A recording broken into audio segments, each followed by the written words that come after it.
Hey, salut gang, bienvenue sur Écho de montagne. Le podcast où on vous jase de tout ce qui résonne avec la randonnée. Donc, vous venez d'entendre Catherine Turgy, a.k.a. Stitch, puis moi, c'est Alex Godard.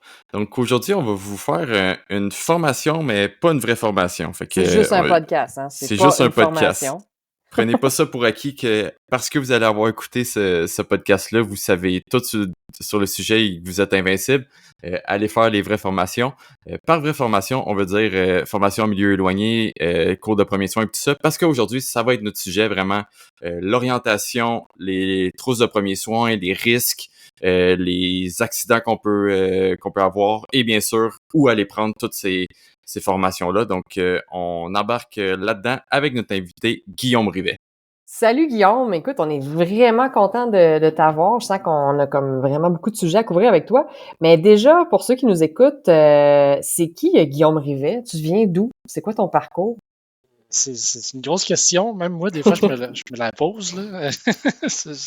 Mais, ben, écoutez, mettons, si je commence par me qualifier, là, je dirais que je suis un guide en plein air, aventurier à mes heures, puis communicateur. Fait que, mettons que je résume ma carrière actuelle, ben, je fais des aventures pour moi, là, des expéditions à plus long cours, comme il y a 2 hivers, j'ai skié de Rouen jusqu'à Montréal sur des chemins forestiers, des rivières, des lacs, des affaires de même. Des expés de canot beaucoup. Je travaille comme chroniqueur ou comme pigiste, là, journaliste pigiste pour Radio-Canada beaucoup au parler, mais sinon j'ai au plein air par exemple ou B-side pour lesquels j'écris. Puis là, le parcours, ben, c'est un peu éclectique là, dans le fond. Là. Moi, je viens d'Abitibi, Témiscamingue. Puis je suis là en ce moment, en fait. Là, je vous parle de là. J'ai grandi sur une petite terre. 400 acres de terre chez mes parents, là, dans un petit village au sud de Rouen. Puis, tu sais, le plein air, ça a comme toujours fait partie de ma vie. Puis, je me suis un peu cherché là, dans ma vie. Là. Je pense qu'il y en a beaucoup dans ce domaine-là qui ont fait ça. Là. Fait que après mon cégep, j'ai un peu tout lâché. J'ai été au Yukon pendant 5 mois. J'ai fait des treks là-bas. Je me suis promené. Je suis revenu. J'ai étudié un petit peu. J'ai fait une session au bac en plein air à Chicoutimi. J'ai pas aimé ça. OK. Ben, pas que j'ai pas aimé ça, mais pour plein de raisons, ça n'a pas fonctionné. J'ai fait un bac en politique, une maîtrise en gestion de l'environnement. Puis j'ai travaillé comme journaliste un peu à Radio-Canada, justement. Puis ça a été la Ouais. pire job que j'ai jamais eu de ma vie comme journaliste. Là.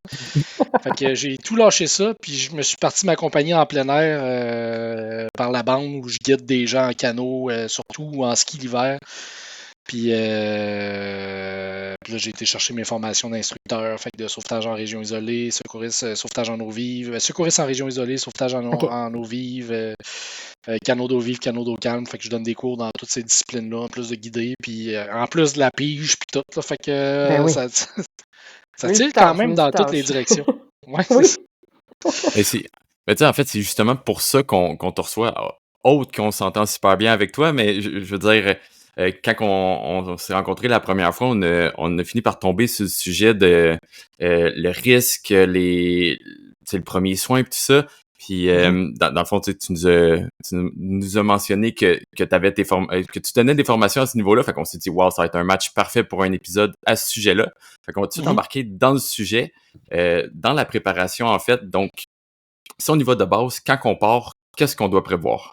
En contexte, mettons, de randonnée pédestre, là, pour nos oui, c'est auditeurs. sûr. Ben, tu sais, d'une certaine façon, là, vous allez peut-être me trouver spécial, là, mais tu sais, les sports plein air, je les regroupe pas mal tous en termes de gestion des risques. Il y a des risques qui sont comme peut-être plus spécifiques à certains sports plein air que d'autres, mais tu sais, grosso modo, quand on s'en va dans le milieu isolé, là, que ce soit de la rando, que ce soit du vélo de montagne ou du canot, ben, ça revient beaucoup à, la base reste la même, en fait. Fait que quand on parle de quoi prévoir, là, souvent c'est drôle parce que les gens me demandent qu'est-ce qu'on amène, puis je trouve que c'est pas tout le temps la bonne question, tu sais. Euh, oui, il y a des choses à amener, mais ce qu'il faut prévoir, c'est les risques, en fait, dans le fond, grosso modo. Tu sais, il faut se dire, bon, je m'en vais en activité de plein air avec tant de personnes. Qu'est-ce qui peut mal aller? C'est la vraie bonne question à se poser en premier, c'est qu'est-ce qui peut mal aller? Fait que là, à partir de ce moment-là, il faut se dire, bon, ben, voici la liste des risques que j'ai réussi à identifier. Puis après, il faut être conscient que des fois, on est un peu incompétent, fait qu'on les voit pas tous les risques, là, surtout quand on commence dans un sport plein air. Puis une fois que les risques sont relativement bien identifiés, il faut se dire, bon, ben, mettons que ça arrive, là, puis ça n'a pas tout le temps beaucoup de chances d'arriver, mais mettons que ce risque-là arrive, du genre, quelqu'un se casse une jambe ou il y a un arbre qui tombe sur un canot ou c'est la tempête du siècle. Qu'est-ce qu'on va faire pour s'en sortir? Puis il n'y a comme pas de risque qu'il faut nécessairement minimiser, là, entre guillemets. Là. Faut, ça prend pas grand-chose pour que ça dégénère vite en plein air. Fait que généralement, ce qu'il faut prévoir, c'est ça. C'est de faire une liste de risques, puis de dire, bon, ben, en fonction de ces risques-là, comment je vais réagir à chacun des risques, puis comment je fais pour minimiser qu'il y ait des conséquences si le risque s'actualise. Là. Ça a l'air très théorique, ce que je dis là, mais je pense que c'est vraiment la meilleure façon de réfléchir à ça. Il faut passer au risque en premier, puis après, patcher le trou. OK. Donc, avoir une bonne connaissance de où c'est qu'on s'en va, déjà, c'est la base. Là. Oui, c'est ça, exact. Mettons, la première chose, là, c'est de regarder Faire de la une carte. recherche. Oui, exact. Faire de la recherche, regarder une carte, regarder, bon, ben, tu sais, la première information, parce qu'après, mettons, quoi prévoir, là, mettons qu'on le ramène au matériel, ben, au minimum, ça prend toujours une trousse de premiers soins. Puis ça, si les gens le sous-estiment constamment, ils ne l'amènent pas. Puis, même moi, je me rappelle une fois, je faisais une randonnée dans l'Ouest canadien, puis je suis formateur là-dedans, là, mais je m'étais dit, hey, je pars juste pour 3 ou 4 kilomètres, puis je m'en vais prendre une photo, puis je reviens. C'était 8 kilomètres aller-retour, une petite randonnée bien, bien niaiseuse. J'ai décidé de ne pas amener ma trousse de premiers soins. En fait, j'ai rien amené. Je me suis dit, y aller en courant, puis me redescendre. Puis, comme 1 kilomètre avant le parking, j'ai croisé comme une mère grizzly puis un bébé grizzly. Puis là, j'étais comme, comme c'est stressant, mais c'est pas grave, j'y vais. De toute façon, c'est un sentier bien passant, il se passera rien. Puis là, je monte dans le sentier, j'arrive en haut, il commence à faire noir. La pénombre s'installe tranquillement. J'ai une lampe frontale, c'est tout. Puis là, je commence à me trouver bien niaiseux à ce moment-là. Je fais comme, hey, j'ai vu un grizzly, puis une mère grizzly, puis un bébé grizzly. Je pensais que c'était un sentier bien fréquenté. Il y avait personne pantoute, j'ai croisé 0 personne. Puis là, je commence à revenir à noirceur, puis là, je me dis, tu sais, on va le faire au jogging, comme ça, ben, tu sais, Puis là, je me suis planté, je me suis ouvert un genou, j'avais rien, j'avais comme des Kleenex, tu sais, je me tenais le genou, je saignais quand même sérieusement, ça a nécessité des points de suture. Puis là, tu sais, c'est comme là où on dit, tu sais, les risques, on sait jamais quand ça va arriver. Là, il m'est jamais rien arrivé de ce type-là dans le bois avant ce fois-là, tu sais, puis pourtant j'en ai passé des centaines de journées dans le milieu naturel. Là. Fait que la trousse de premiers soins. Après, ça, matériel d'orientation. d'orientation. Tu l'avais pas. La journée, je l'avais pas. Mais c'est ça, hein, la loi de Murphy. Tout le temps ça. C'est comme tout ce qui peut mal aller va mal aller au moment où il ne faut pas que ça aille mal. Tu sais. Fait que c'est ça. Fait que il y a ça. La deuxième chose, c'est du matériel d'orientation. Il faut être capable de savoir où est-ce qu'on est en tout temps, pas mal, puis de se dire, bon, mais on aura le temps de la rejaser. Puis la troisième chose, c'est du matériel de communication. Fait que, quand Catherine, tu parlais de la recherche, ben la recherche, c'est super important. Y a-tu du réseau à l'endroit où je m'en vais? Fait que si je m'en vais là avec mon cellulaire puis que j'ai pas de moyen de communication puis qu'il se passe quelque chose, y a-tu moyen de communiquer avec quelqu'un pour qu'il me sorte de là ou pas? Y a-tu quelqu'un qui va venir me chercher? Fait que tu sais, comme la base, c'est pas mal ça. Là. Après, un kit de survie de base, là, de quoi faire un feu, un couteau, puis de l'eau, puis des collations au cas où il faut attendre plus longtemps que prévu, là, puis des vêtements de rechange. Je dis après, dans le fond, là, je suis en train de vous décrire le contenu d'un sac 60 litres, là, mais tu sais, il y a un certain minimum. Là. Surtout, plus on est formé, plus on comprend ça, ben, plus le sac, malheureusement, va finir par être gros parce qu'on a des responsabilités aussi. Oui, c'est surtout quand tu es formé secouriste, milieu sauvage éloigné, tu te dois un peu de traîner ce qu'il faut dans ton sac. Là. Ben oui, c'est ça, parce que ça, c'est un aspect dont on parle pas beaucoup, mais je suis pas sûr que ça vaut la peine qu'on s'étende là-dessus, mais il y a quand même des responsabilités légales. T'sais, plus tu es formé, même si tu es avec des amis au milieu de nulle part, si tu es formé comme secouriste, tu n'as pas ce qu'il faut pour intervenir comme un secouriste, ben, théoriquement, tu n'as pas fait ton travail. Puis, ultimement, tu es soumis à des poursuites. Tu pourrais être soumis à des poursuites. Moi, si je pars avec des amis, en tant qu'instructeur dans ce genre de domaine-là, ben, je pourrais être poursuivi si je suis le plus compétent du groupe parce que j'ai pas fait ce qu'il fallait pour éviter les risques que je connaissais. Fait que si j'ai pas de trousse de premiers soins, puis je pars 3 jours en randonnée avec des amis, puis que même s'ils n'ont pas payé pour que je les guide, puis c'est juste à la bonne franquette, ben ça se pourrait que je me fasse poursuivre si un de mes amis qui meurt, puis que j'avais rien pour intervenir. Ouch. Fait que c'est pas la place pour être un cordonnier mal chaussé, là. Non, en milieu éloigné. Sauf quand t'es tout seul, OK. là, t'as le droit de péter la gueule. Ouais, Ben, mais justement, quand t'es seul, parce que là, tu sais, on parle, oui, en groupe, entre amis, tout ça, là, puis qu'est-ce qu'il faut prévoir, qu'est-ce qu'il faut connaître, qu'est-ce qu'il y aurait de différent entre faire son analyse de risque quand on est seul versus quand on part en groupe? Ben, moi, ouais, c'est ça. La solitude, là, c'est pas mal la chose la plus dangereuse, entre guillemets, là. Mhm. Parce qu'il y a personne qui. Si l'accident est grave, là, tu sais, si c'est une chute, une inconscience, etc., ben, tu sais, on est pas mal tributaire de la personne qui nous accompagne, là. Fait que tout C'est ça. seul, là, déjà, moi, je pense que la première chose à considérer, c'est que les risques, là, tu sais, la façon qu'on peut regarder les risques, c'est de prévoir une espèce de dire, bon, mais mettons, là, je sais pas, il y a 5% de chance, ou 2% de chance, ou 1% de chance que je me casse une jambe, tu sais. Quand tu es en groupe, tu peux jouer avec ce pourcentage-là. C'est-à-dire que tu dis, bon, mais il y a 1% de chance que je me casse une jambe. Moi, y aller dans le sentier qui est comme plus technique, plus difficile, plus complexe. C'est pas grave parce qu'au pire, il y a des gens qui vont pouvoir m'aider à sortir de là. Quand tu es tout Ouais. seul, tu arrives dans une place où tu doutes de tes propres compétences par rapport à ce qui s'en vient, puis tu te dis, ah, il y a quand même un risque significatif que je me pète la gueule. Ben à ce moment-là, c'est peut-être là qu'il faut comme décider de choisir une aventure solo peut-être un peu moins risquée. Ou Mhm. plus à la hauteur des compétences qu'on a, où on est sûr qu'on a tout ce qu'il faut pour maîtriser la situation qui se présente à nous. Fait que ça, c'est la première chose. La deuxième affaire, fait que tu sais, dans le fond, mettons, je vous donne un exemple. Moi, si je fais des expés de canot là, en solo, là, ben, tu sais, il y a des rapides, là, je descends du classe 4, des fois du 5, mais je ferai jamais ça tout seul. Parce que je sais qu'il C'est y a des ça. chances quand même significatives que je me pète la gueule là-dedans. Fait que, tu sais, je vais vraiment aller dans des rapides où je suis sûr que je ne chavirerai pas. T'sais. Ça, c'est le Mhm. Mhm. premier. Mais là, c'est un exemple qui est un peu plus loin de la randonnée, mais ça s'applique Ouais, mais pareil. un exemple en randonnée, ce serait, tu sais, par exemple, moi, je fais de la randonnée l'hiver, mais jamais solo l'hiver parce que, bon, les risques du froid, les risques que je me blesse puis que j'ai besoin de plus d'équipement ou une assistance sont plus élevés. Fait que moi, Mhm. c'est un peu le parallèle que je peux faire avec la randonnée. C'est qu'exemple, l'hiver, je ne pars jamais seul parce que je serais pas en mesure de me gérer là, s'il arrive quelque chose de grave, là. Ouais, puis c'est ça. Puis des fois, les gens, ils pensent pas à ça. Là, mais mettons, tu pars seul, tu as un moyen de communication, tu le sais que les gens vont venir t'aider. Tu te casses une jambe, je sais pas moi, sur un sentier plus isolé qui passe aux États-Unis. Il fait Hum. -20. Il faut que tu attendes 4 heures avant l'évacuation. Tu n'avais pas Mais prévu oui, un manteau de plus, mettons. Fait que c'est là où c'est là où ça va vite, tu as raison. Tu sais, puis après, le deuxième concept que je donne beaucoup, mais ça, c'est un concept qui est valide en groupe, qui est valide tout seul, c'est le principe de l'ange gardien. Le principe de l'ange gardien, il faut toujours que quelqu'un sache où est-ce qu'on est, puis quand est-ce qu'on sort de l'endroit où on est. Puis sur des longues mhm, expéditions, mais c'est à chaque jour, tu envoies une coordonnée GPS en disant je suis ici. Puis là, la personne, elle, qui est au courant, là, qui est à la sécurité, etc., ben, si elle n'a pas de nouvelles, elle avait un délai établi, mais là, elle a tout un protocole à suivre pour évacuer. Mais si on veut rendre ça simple pour les gens qui nous écoutent, vous allez faire un randonnée d'une journée à telle place, théoriquement, vous allez revenir à 4 heures. Mais vous appelez votre ouais, ami, vous dites hey, mets-toi une alarme sur ton téléphone. Si à 7 heures à soir, tu n'as pas eu de mes nouvelles, inquiète-toi, j'étais à tel endroit, je faisais tel sentier. Fait que là, ok, ça donne un buffer aussi. Là, s'il se passe de quoi sur le sentier, le coucher de soleil est extraordinaire, vous avez prolongé un peu, je sais pas.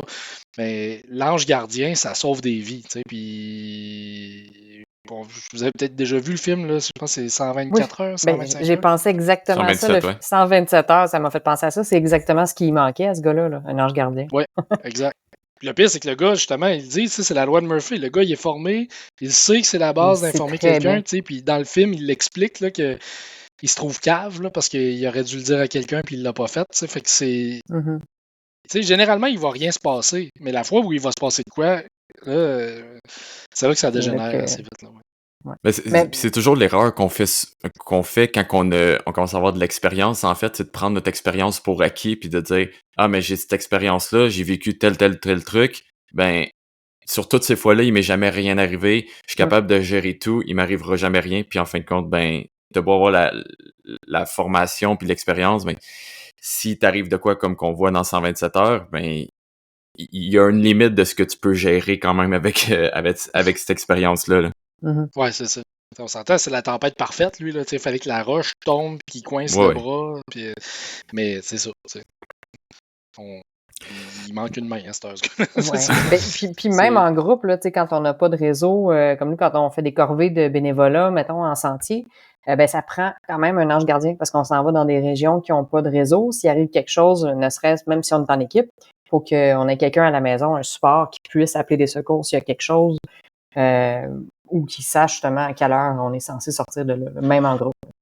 Ben, c'est ça. Puis, tu sais, moi, dans mes expéditions que je guide, il y a toujours ce protocole-là d'ange gardien. Puis, c'est avec une balise GPS. Puis, à chaque soir, j'envoie un message à ma blonde a le protocole. Puis, si jamais elle ne reçoit pas le message, elle réessaye le lendemain. Tu sais, si je passe 7 jours, par exemple, ou plus, puis là, elle essaie de me contacter le lendemain. Si ça n'a pas marché, ben là, il faut qu'elle appelle la ZEC, puis là, etc., mettons, dépendamment de l'endroit. Fait que, tu sais, elle a tout le protocole d'intervention. Puis, c'est plus complexe, mais peu importe là, que je sois en groupe ou pas.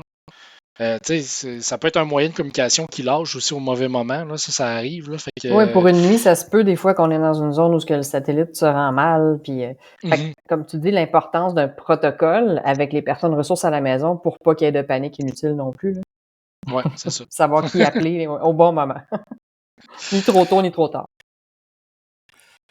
On a t'as parlé un peu de GPS, puis ça m'emporte un peu vers le prochain point. Puis Catherine aussi, tu viens de le dire, là, t'as dit des fois le GPS pogne mal, tout ça. Si on retourne à la base, donc aux cartes, comment lire le terrain, comment lire les cartes, ça serait quoi la base de la lecture? Eh ben, tu sais, c'est une formation en soi, l'orientation, là, mais apprendre à bien lire une carte topo, là, de regarder une carte topographique et de dire, OK, les courbes de niveau, c'est ça veut dire que la montagne a à peu près telle forme quand je la regarde sur le terrain, puis de se trianguler avec ça, puis d'utiliser une boussole aussi, mais quelqu'un qui lit bien les cartes, là, puis qui fait un bon suivi dans sa tête de l'évolution. De son chemin, il n'y a pas tant besoin nécessairement de revalider souvent avec sa carte, avec sa boussole, je veux dire. Moi, là, la base de la lecture d'une carte, là, c'est d'être comprendre de ce qu'on regarde. Là. D'être capable de comprendre ce qu'on regarde, c'est la base. Là. Mais si je vais plus loin que ça, quand je regarde, moi, mettons que je choisis un endroit, je me dis, hey, je vais aller en rando, puis je fais beaucoup de bushwhack, là, en français, de la randonnée hors sentier. Là, en Abitibi, on n'a pas beaucoup on a plein de beaux sentiers, mais on n'a pas de longues randonnées. Fait que des fois, je me dis, hey, ce lac-là, qui est au milieu de nulle part, j'ai le goût d'aller le voir, puis je trouve le chemin le plus proche. Puis à partir de là, je coupe dans le bois. T'sais. Fait que quand je regarde une carte, ma première étape, c'est de dire, si ça chie, là, mettons que je perds ma carte, ça revient à la gestion des risques, excusez le terme. Mais si ça va mal, OK? Si ça va mal, puis que, mettons, pour une raison X, je perds ma carte, ma boussole ne marche plus, ou mon GPS, j'ai plus rien, toutes mes redondances s'en vont. Il y a un concept que j'aime beaucoup, moi, ce qu'on appelle l'azimut d'urgence. Okay? Fait que l'azimut d'urgence, c'est que je regarde ma carte, puis je dis, OK, mettons, à l'ouest de moi, il y a un chemin. Mettons, je m'en vais dans un secteur, puis peu importe dans quelle latitude je m'en vais, si je vais vers l'ouest, de façon continue, je vais finir par frapper tel chemin forestier. Puis rendu là, je descends au sud, puis j'arrive sur une route qui est fréquentée. T'sais. Fait que un azimut d'urgence, c'est de se dire, si j'ai plus rien pour m'orienter comme dans des appareils modernes, je peux prendre une direction générale puis m'en sortir à peu près. Ça va peut-être être un 12 heures de marde totale, c'est-à-dire que ça va être dans le bois sale, etc., essayer comme de se rendre. Ça va peut-être être un 15 km hors sentier qui va être vraiment affreux, mais après 15 km, si je vais à l'ouest, par exemple, je frappe le chemin forestier ou je frappe une rivière, puis à partir de là, je sais je suis où, puis là, je peux comme continuer à bien m'orienter. Fait que le concept de l'azimut d'urgence... un repère d'urgence, là. Oui, exact. Tu sais, à plein de places, c'est super pratique. Là. Mettons, une des places qui est très reconnue pour le hors-sentier au Québec, c'est les monts Wapishka, là, les monts Grou. Puis, tu sais, les monts Grou, tu as la route qui monte à Fermont à l'ouest des monts Grou. Mais si tu pars à l'est, mettons, tu es perdu, tu dis, hey, je m'en vais dans cette direction générale-là, à l'est. La première chose que tu vas frapper, je pense, c'est une traque de chemin de fer, 50 km plus loin, puis passer la traque de chemin de fer, c'est comme l'océan Atlantique à 800 km de là. Fait que, au pire, tu sais. Au pire, là, c'est là que ça devient important de bien faire son repérage. Mais avec ce petit truc-là, généralement, il y a toujours moyen de se sortir d'une mauvaise situation. Ouais, puis, tu sais, corrige-moi si je me trompe, mais moi, c'est ce que j'essaie de faire avant de partir. J'essaie toujours d'étudier les cartes avant de partir pour justement, comme tu dis, de savoir sont mes repères, de savoir, OK, tel cours d'eau va être là, donc je vais pouvoir avoir de l'eau là. Si je, Oui. ensuite de ça, rendu à tel endroit, si je suis tel cours d'eau, mais ça me rapporte à telle route. Donc, toujours d'étudier vraiment tout mon tracé, puis d'essayer de mémoriser un peu la topographie du sentier le mieux que je peux pour avoir des repères, comme tu dis. Ouais, ou Ouais, même c'est ça. les Puis après, sorties d'urgence, là, dans le cas d'une longue rando, souvent, ce qu'on va essayer de garder en mémoire, c'est où est-ce qu'on va tomber sur des intersections, puis où est-ce qu'on peut sortir de la trail, comme disait Guillaume aussi, que je peux tourner à gauche, puis pas y a une route, là. ouais, c'est ça. Ouais, puis ça, c'est une bonne affaire, tu sais, c'est un bon réflexe à avoir. Tu sais, après, mettons, dans les bases de l'orientation, ce qui est pas pire, c'est apprendre à se trianguler aussi, là. Fait que si tu es un peu familier avec les choses, tu te dis, ah, cette montagne-là qui a une forme bizarre, mettons, en Abitibi, je prends un exemple, mais on a le mont Chaudron, tu sais, qui est vraiment distinctif du reste. Mais à En partir du forme mont de Chaudron, tu chaudron? peux dire, oui, il y a vraiment une forme de chaudron. Ah, C'est un OK. chaudron à l'envers. Puis, tu sais, il y a comme deux, trois montagnes. Fait qu'à partir de ce moment-là, avec un peu de compétence, tu tires trois azimuts, ou deux azimuts, tu triangules ta position, tu te dis, ah ben, je suis ici. C'est ça la carte en ce moment. Fait que, mais c'est. Tu sais, il y a beaucoup de choses aussi là, dans ces affaires-là, mettons de gestion de risque, où souvent les gens veulent savoir c'est quoi qu'il faut que j'apporte absolument dans le bois, mais tu sais, c'est sûr qu'il y a du minimum, mais la vraie chose qu'on devrait essayer de développer au maximum, c'est les compétences. Fait que c'est d'avoir les bonnes compétences en orientation, les bonnes compétences en secouriste, les bons réflexes en survie aussi si on se rend jusque-là, parce que là, mettons, la situation a dégénéré assez longtemps pour qu'on soit rendu en situation de survie. Fait que ces compétences-là, ça ne se remplace pas par grand-chose. Il n'y a pas d'équipement qui vont pallier un manque de compétences dans une situation d'urgence. Puis après, ben, si on n'a pas les compétences, souvent la meilleure chose à faire, c'est d'attendre sur place qu'on se fasse évacuer. Puis de pas tourner en rond, parce que bon, on a beau essayer de partir avec une boussole, si on sait pas s'en servir, ça va vraiment pas nous aider, là. Ouais, c'est ça. C'est comme dire, hey, j'ai écouté toutes les vidéos pour partir des feux dans ma vie, mais j'en ai jamais parti. Fait que, tu sais, c'est pas une C'est de la affaire pratique. qui s'apprend sur Internet ou dans un livre. Il faut que tu le laisses, puis tu vas te planter, puis à un moment donné, ça va bien aller. Tu sais. Ouais. Euh, Ben, je m'en allais enchaîner avec les oui. applications d'orientation, parce que oui, OK, la carte papier, la boussole, les connaissances, mais il y a tellement d'applications, tu sais, qui existent aujourd'hui, là, tu sais, AllTrail, Gaia, Avenza Map, moi j'utilise Maps.me, Farout et tout ça. Tu sais, jusqu'à quel point, tu sais, oui, c'est super pratique, là, mais est-ce que t'es pour ou contre ça? Est-ce que, d'après toi, il faut s'en méfier? Ah, moi, je pense que c'est juste les étoiles. Non, mais non, bien. Non, moi je trouve ça génial aussi. Tu sais, fut un temps, j'avais une certaine méfiance, là, puis tu sais, moi j'étais un grand fan, quasiment un peu trop là, des cartes papier, là, puis, Ah, je te comprends. mais Je tu sais, les j'aime ça, collectionne. là, tu sais. Ouais, c'est ça, c'est le fun, une carte papier. T'as un objet physique, Ouais. puis là, tu sais, t'as ton porte-carte, puis là, tu regardes tes affaires là-dessus. J'aime vraiment ça. Puis en canot, tu sais, quand tu descends une rivière, ben, le virage à droite à 90 degrés, tu le vois sur la carte. T'as jamais vraiment besoin de valider souvent ta position avec un outil. Fait que c'est pas si pire, mais pour vrai, comme cette année, je chasse en milieu isolé quand même. Là, puis cette année, j'avais, je pense, c'est Avenza Map sur mon téléphone. Puis j'ai pas sorti mon GPS une fois. Puis j'ai pas sorti mes cartes terrain une fois. J'avais downloadé un PDF qui me géoréférençait. Puis moi, je trouve que c'est une bonne idée. En fait, je trouve que c'est. Tu sais, après, il faut trouver celle qui fonctionne pour soi là, avant d'aller trop loin. Là, mais honnêtement, c'est quand même surprenant à cette heure, la précision des téléphones puis la façon que ça fonctionne. Après, s'il y a une affaire que je déplore un peu, c'est que justement, c'est la facilité de cet outil-là. Fait que là, ça revient un peu à ce que je disais avant. Si on ne développe pas nos compétences puis qu'on utilise cet outil-là, ben le jour où cet outil-là va lâcher, là, les gens vont se retrouver. Les gens qui ont seulement les compétences pour utiliser Avenza Map vont se retrouver assez dans la misère, mettons, s'ils sont loin. Là. Fait que moi, souvent, je dis, ça prend une redondance. Peu importe quel type de redondance, mais mettons, ça prend un GPS puis un téléphone, ou un téléphone puis une carte, boussole. Peu importe, mais ça prend deux systèmes. S'il y en a un qui lâche, il y a au moins le deuxième. Puis après, s'il y en a deux qui lâchent, là, vous étiez dû, là, mais. Mais tu sais, même le téléphone, moi, j'aime toujours avoir plusieurs applications, là, au cas, parce que ça peut toujours planter. Mais au-delà de ça, le téléphone lui-même peut lâcher, là. La batterie peut geler, la batterie peut mourir plus vite qu'on pensait. OK. Ouais, Mais c'est c'est ça, ça, tandis que, c'est pour mettons, ça que... ouais, vas-y, Ah, Alex, vas-y, excuse. Guillaume. J'allais dire un bon vieux GPS, là, qui a un petit décalage. Un bon vieux GPS, C'est ben, l'Abitibi, ça.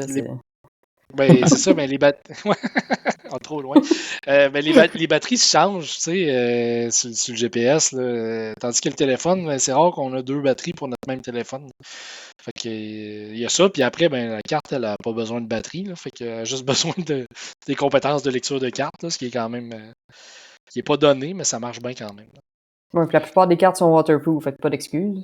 Non, c'est ça. Tu sais, c'est toujours de savoir un peu aussi le où est-ce qu'on s'en va aide à ce niveau-là. Tu sais, si tu sais que tu fais une randonnée qui part, genre, qui est Compostelle, qui fait de village en village, ça se peut que, tu sais, je dis pas d'apporter juste son cellulaire, mais ça se peut que tu jamais besoin de rien d'autre parce que tu vas te charger à tous les jours dans un petit village. Ouais, puis t'es rarement en milieu éloigné dans ce contexte-là aussi. Fait que Ouais, Ouais. les risques exact. sont pas les mêmes, là. Connaître son terrain, ça va à ce niveau-là aussi. Mais tu sais, même, tu sais, pour être honnête, moi, la carte papier est loin, loin, loin tu sais, j'étudie le tracé sur une map au début, c'est correct, mais après ça, elle est loin, loin, loin dans mes options parce que tu sais, je vais avoir mon cellulaire. Après ça, ben, si le cellulaire marche plus, je vais avoir la carte qui est sur ma montre GPS. Ensuite de ça, je vais l'avoir sur mon GPS. Fait que j'ai comme 3 backups avant de me rendre C'est à la ça. carte. Parce que je trouve que comme la carte c'est correct, tu sais, je suis capable de la lire tout ça, mais reste que le GPS qui te localise exactement où est-ce que t'es, je trouve ça tellement pratique, là, donc. Ouais, c'est ça. Puis, tu sais, après, il y a des affaires qui sont vraiment tripantes, là. Moi, dans les treks que j'ai fait au Yukon, entre autres, là, ben, des fois, t'as juste pas de sentier, là, mais t'es dans une Mhm. vallée alpine. Puis tu te dis, ben, mon objectif est au bout de la vallée alpine. Fait que tu peux pas vraiment te tromper, là. Tu sais, c'est des sommets de 2000, 2500, 3000 mètres des deux bords. T'es sur le bord d'un ruisseau, tu t'en vas vers le nord, tu sais. Tu sais, des fois, ça devient le fun aussi d'y aller pas à l'instinct, là, parce que dans le fond, t'as même pas besoin d'instinct, t'as juste à suivre le ruisseau jusqu'en haut, là, mais tu sais, des fois, c'est. Ouais, je sais pas où je m'en allais avec ça. Mais si je peux faire un peu aller là-dessus, puis ça, au Yukon, quand j'étais au Yukon, c'est ce que j'avais aimé aussi, c'est l'absence de sentier, puis de dire, ok, ben, je sais que cette montagne-là se monte, j'y vais. Comme puis là, c'est de trouver le meilleur Le chemin pour meilleur s'y chemin, rendre. ouais. OK, ben s'il y a une montée plus progressive, ça va y aller. Oui, je vais me rajouter un peu de kilomètres, mais je vais faire le tour, puis ça va y aller plus doucement que si je pogne le scramble de l'autre bord. Donc, ça, j'avais trippé à faire ça, puis tu sais, Mhm. je l'ai fait un peu dans d'autres pays aussi, puis c'est toujours le fun à faire. En tout cas, selon moi, mais encore une fois, faut que tu aies l'expérience puis Ouais. pour le faire, parce que tu vas pas t'aventurer là-dedans sans savoir ce que tu fais. C'est là que ça peut devenir dangereux, là. Ou en fait, en te fiant seulement OK, ben j'ai mon cellulaire, puis c'est correct, je vais me rendre. Parce qu'après ça, Ouais, ben, c'est ça. c'est là que si le cellulaire marche plus, puis tu sais plus t'es où. Tu sais, au Yukon, c'est une autre affaire. Dépendant où, il y a souvent pas d'arbres, donc c'est un Mhm. peu plus facile de s'orienter, mais quand on est en forêt, c'est complètement différent. Non, c'est Ouais, en c'est plein ça. milieu Puis, tu du sais, moi, Maine, là, c'est une autre paire de manches. ouais, c'est ça. Je pense le beau milieu de l'Abitibi aussi, la même affaire, là. Tu vois, max 10 mètres devant toi, là. Puis ça, c'est généreux, là. Dépendamment de la forêt, c'est de l'aunage ou du sapin bien dense ou des affaires de même. Le hors sentier au Yukon, il est agréable, là. En Oui, Abitibi, c'est pas la même affaire. ouais. Du moins pas l'été. Pour faire un lien vers notre prochain sujet, on va y aller avec la base de ce sujet-là, donc la trousse de premiers soins. Tu as glissé quelques mots tantôt, mais si quelqu'un avait à monter sa trousse de premiers soins, quelqu'un qui commence dans le milieu de la randonnée, puis veut monter sa trousse de premiers soins, ce serait quoi la base à ce niveau-là pour gérer après ça ben, tout ce qu'on va pouvoir embarquer plus en profondeur là-dedans, là, tu sais, les ampoules, les entorses, etc. Mais Mhm. on commence avec quoi dans sa trousse? Mhm. Et c'est tellement à large, là, parce que, Ça dépend de où tu sais, tu vas aussi. On parle de préparation, là. ouais, c'est ça, exact. Mais tu sais, la trousse de premiers soins, là, mettons, si j'essaie de rester large, parce qu'il y a tellement d'affaires, tu sais, plus on est loin, plus ça prend d'affaires. Fait que plus on est loin, plus le groupe est gros, plus il faut que la trousse soit grosse aussi. Parce qu'à un moment donné, il va falloir commencer à valider des signes vitaux, puis avoir de quoi pour prendre la température, puis de quoi pour checker la dilatation des pupilles. La liste des choses à regarder, puis l'évolution de l'état de santé de quelqu'un va se faire selon beaucoup de paramètres. Puis des fois, c'est ça qui permet de déterminer l'urgence ou pas de la situation. Des fois, il y a des situations qui sont stressantes, mais qui sont stables. Fait que c'est pas si pire. Puis des fois, il y a des situations qui n'ont pas l'air stressantes, mais qui sont pas stables. Puis là, ça dégénère rapidement. Fait que là, plus la trousse est complète, plus on est équipé à bien l'identifier, puis à bien, mettons, aller plus loin dans son intervention. Moi, la première chose que j'aurais le goût de vous dire, là, c'est il y a des ressources pour des sources pour savoir ce qui s'apprend dans une trousse. Excusez. Fait que, mettons, Sirius Medix, là, qui donne des formations de secouristes en région isolée, ben, sur leur site web, ils ont des trousses, ils ont le contenu d'une trousse, puis ça devrait servir de base pour pas mal tout le monde. C'est la première chose. Mais après, ce qu'une trousse devrait contenir, selon moi, au minimum, c'est de quoi pour arrêter un saignement. Fait que ça, c'est la première étape. Arrêter un saignement. Ouais, la base. Après, des choses qui vont peut-être aider à pallier des situations médicales de base, genre souvent il y en a qui vont avoir du glucide sous plein de formes dans une trousse de premiers soins, du glucagon, des choses comme ça, pour les problèmes, mettons, d'hypoglycémie, une couverture de survie, des gants. J'aurais de la misère, mais je dirais la base, là, c'est arrêter un saignement. Puis après le reste, ben là, on va aller plus loin. Là. Tu sais, quand je dis la base, récemment, là, l'été passé, j'étais parti en gravel bike. Puis je me suis planté dans un sentier, c'était banal au bout, là, j'étais pas loin de Rouen. Mais tu sais, je me suis planté, ça m'a coupé là, la cicatrice, ça doit faire facilement 20 cm de long. C'était 3 ou 4 cm de profond. J'avais des muscles qui étaient sectionnés par une roche. Là, mais je suis tombé à basse vitesse, là, juste de côté, sur une roche pointue.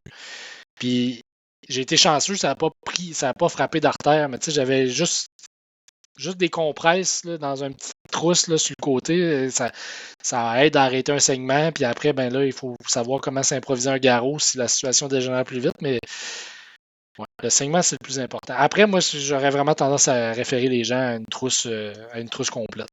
Là. Sur Sirius Medix. Là. Il y a des exemples d'inventaire de trousses là, sur leur site, je pense.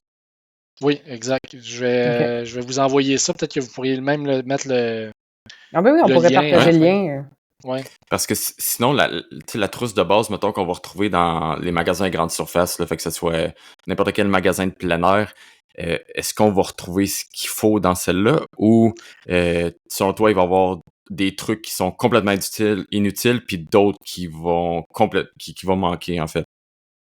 Ben, généralement, c'est quand même pas si pire, tu sais, pour pas de nommer, là, chez Pneus Canadiens, ils ont des trousses qui sont relativement complètes. Les Canadian Tire, là, entre guillemets. Là, mais, ouais, j'étais comme, hein? il a fallu que j'y repense. C'est venu après, là, mais il a fallu que j'y pense un peu sur le coup. Fait que, fait que, mettons, ils ont des trousses complètes, mais il y a des affaires qu'ils n'ont pas dans des trousses que moi j'aime avoir généralement, comme un sand splint. C'est comme une espèce de feuille d'aluminium matelassée qu'on peut utiliser pour stabiliser une fracture, par exemple, ou une entorse.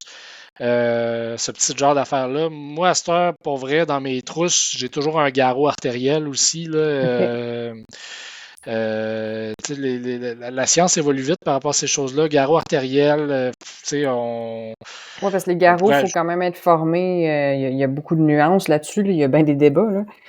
Si on ne sait pas comment et quand faire un garrot, on ne devrait même pas traîner un outil pour faire un garrot. Là. Non, mais c'est ça. Mais moi, je donne beaucoup aussi. Ce qui est un peu particulier, c'est que je donne beaucoup de formations secouristes en milieu de travail. Fait que c'est pas région isolée, là, c'est un 16 heures en milieu de travail. Puis à cette heure, dans les milieux à risque en milieu de travail, le garrot artériel est obligatoire. Puis là, ce qui est drôle, fait que mettons, dans cette trousse-là, ils sont obligés d'avoir un garrot. Ouais. Mais ce qui est drôle, c'est que dans le contenu du cours, ils disent pour utiliser le garrot, il faut être formé pour l'utiliser. Mais là, c'est un peu drôle parce que, mettons, ils n'ont pas mis nécessairement à jour la formation de la CNSST pour qu'on enseigne le garrot dans cette formation-là, mais ils mettent les garrots dans les trousses. Fait que moi, je C'est l'enseigne pareil quand je disponible. donne le cours. Ah, OK. Parce que s'il est là, les gens vont l'utiliser, exactement. Ouais. Puis l'affaire avec le garrot, tu sais, puis là, comme je préviens les gens qui m'écoutent, là, ce que je vais vous dire n'est pas l'équivalent d'une formation complète, là.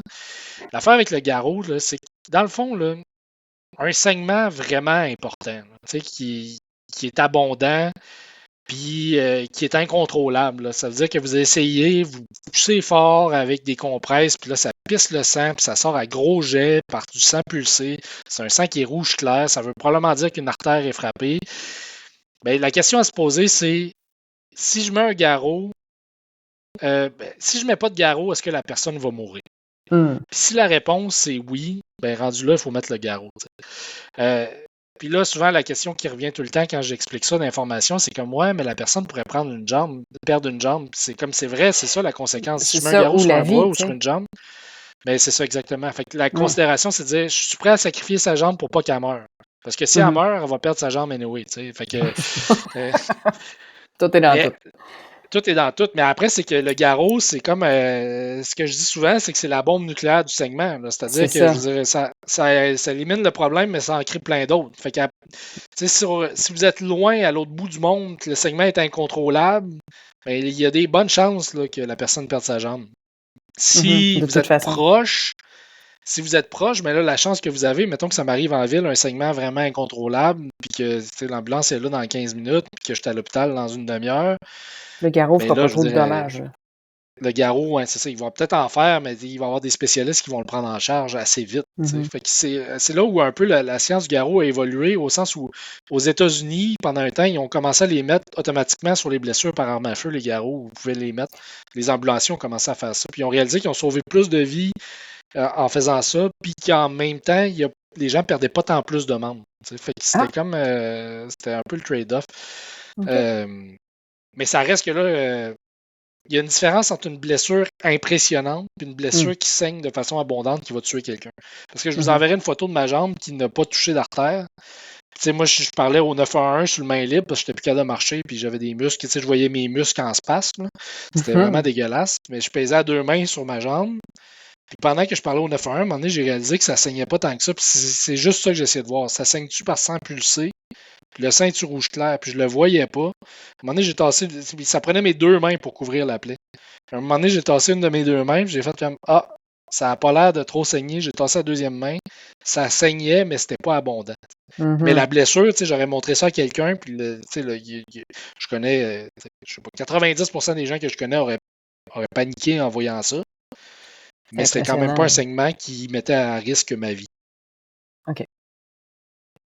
Fait que c'est comme un gros statement. Là. Utilisez pas ça, comme je le répète, là, disclaimer, les gens à la maison qui m'écoutent en ce moment, utilisez pas ça comme une formation. Mais tu sais, si le segment, ça monte de 2 mètres dans les airs puis que ça revole, là, c'est comme dans un gros muscle dans une jambe puis ça sort rouge Ouais. clair, pulsé. À chaque fois que le cœur bat, il y a un jet qui se fait. Ouais. Vous allez le voir assez vite. Là. Ça va Mhm. former une flaque d'un mètre de diamètre en quelques secondes à terre. Là. Parce qu'une l'artère fémorale, quand ça saigne, j'y vais de mémoire, là, mais il me semble que c'est plus de 40 millilitres par battement. Ouais, ça te laisse pas. Ça te vide vite, ça, là. Ouais, c'est ça. Fait que mettons quelqu'un stressé qui a un battement à 100 battements par minute. Mon Dieu. Ben 100 jets par minute. Ça atteint 4 litres. 4 litres de sang, assez vite. 4 litres, ben, c'est assez pour que quelqu'un meure. Là. Oh, wow, OK. OK. Ça, c'est des blessures justement importantes, impressionnantes. Fait que oui, arrêter les segments, les garrots. Mais tu sais, les blessures les plus fréquentes, là, oui, les éraflures et tout ça, mais il y a la fameuse ampoule qui est pas vraiment impressionnante, mais qui peut ruiner la rando de quelqu'un. Celle-là, quoi prévoir dans sa trousse, puis comment c'est quoi ta façon de les gérer, les ampoules, là, justement, comme quelqu'un qui guide un groupe, là? Comment tu l'abordes, l'ampoule? Les maudites ampoules, là, c'est quand même la blessure du diable. Là, c'est pour vrai. Là. Surtout dans les pieds en plus, parce que là, on s'entend, le pied dans la botte, c'est comme un contexte humide tout le temps. ça sèche Mhm. mal. Fait que si l'ampoule, tu sais, souvent les gens, là, leur premier réflexe, c'est de crever l'ampoule en disant c'est fatigant. Moi, je, moi, je suis pas un fan de crevage d'ampoule. Tu sais, Ah, OK. l'ampoule, parce que dans le fond, l'ampoule, là, c'est un liquide qui est là pour guérir le frottement, grosso modo, qui OK. se place là. Fait que ça, c'est la première étape. Tu sais, après, il y en a, ça va dépendre de l'ampoule, la façon où elle se trouve. Si elle se trouve dans une place qui frotte beaucoup, Ouais. puis que, genre, elle devient vraiment incommodante, ben là, on pourrait penser peut-être la crever. Puis là, après, une fois, mettons qu'on la crève ou pas, mais tu sais, mettre un second skin ou mettre autre chose, là, fait qu'un, tu sais, une espèce de pansement qui Mhm. va faire en sorte que le frottement va se faire sur le pansement plutôt que sur l'ampoule, parce que dans le fond, C'est une ça, tu vas ampoule, c'est une blessure par remplacer. frottement, C'est qui ça, va tu vas remplacer remplacer l'effet exactement. de frottement. OK. Fait que, mais tu sais, je sais pas, mettons, si j'avais tendance à vous renvoyer la question, là, surtout, mettons, Catherine, là, t'en as fait des longues randonnées, t'es gères comment tes ampoules, généralement, tu sais?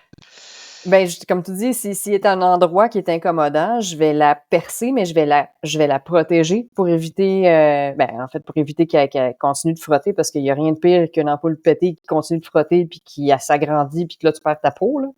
Ouais, Mais ce qu'il faut prendre comme précaution, c'est oui la protéger, mais moi, je les laisse sécher le plus possible, pour éviter que ça reste dans l'humidité, là. Parce qu'elle va ouais, continuer à c'est ça. progresser dans l'humidité, là. C'est ce que j'ai appris, là. Moi, j'en fais pas, mais j'en ai vu beaucoup autour de moi. Puis si l'ampoule reste humide, elle va juste s'aggraver, s'aggraver. Puis les gens font j'appelle ça des inceptions d'ampoules, une ampoule dans une ampoule, puis dans une Ouais, ampoule, il y a une autre ampoule. Fait qu'il y a des poupées russes d'ampoules, là. Si on n'arrive pas à le ouais. faire sécher, ça va tout le temps se créer puis revenir, là. Fait que Ben, c'est ça. fait Puis que ça, c'est l'autre affaire, tu sais. Je dirais même été comme hiver, là, les pieds, c'est comme la base de tout, là, tu sais, ça nous porte, là. Puis, faut qu'il y ait des moments secs, là, tu sais. Moi, j'apporte la poudre pour bébé, là, la poudre de tête, là, que je me mets ah sur les oui. pieds le soir pour essayer de les sécher, puis je les laisse à l'air libre, là, tu sais, même s'il fait moins 30, là, je leur donne un bon 10, 15, 20 minutes, là, où je les laisse timer, puis après, Mhm. si je peux éviter de mettre des bas dans mon sleeping bag, ben, ça sera ça de gagner, mais ouais, il faut qu'il y ait des moments secs. Puis après, ben, faut changer le frottement de place. Il ne faut pas qu'il se fasse sur notre peau. Ça, c'est. Fait que là, après, il y a un paquet de tactiques. Là. Il y en a des espèces de pansements qui comme ça crée un espèce de bang autour de l'ampoule. Fait Mhm. que ça frotte sur le bang, Ouais. mais pas sur l'ampoule.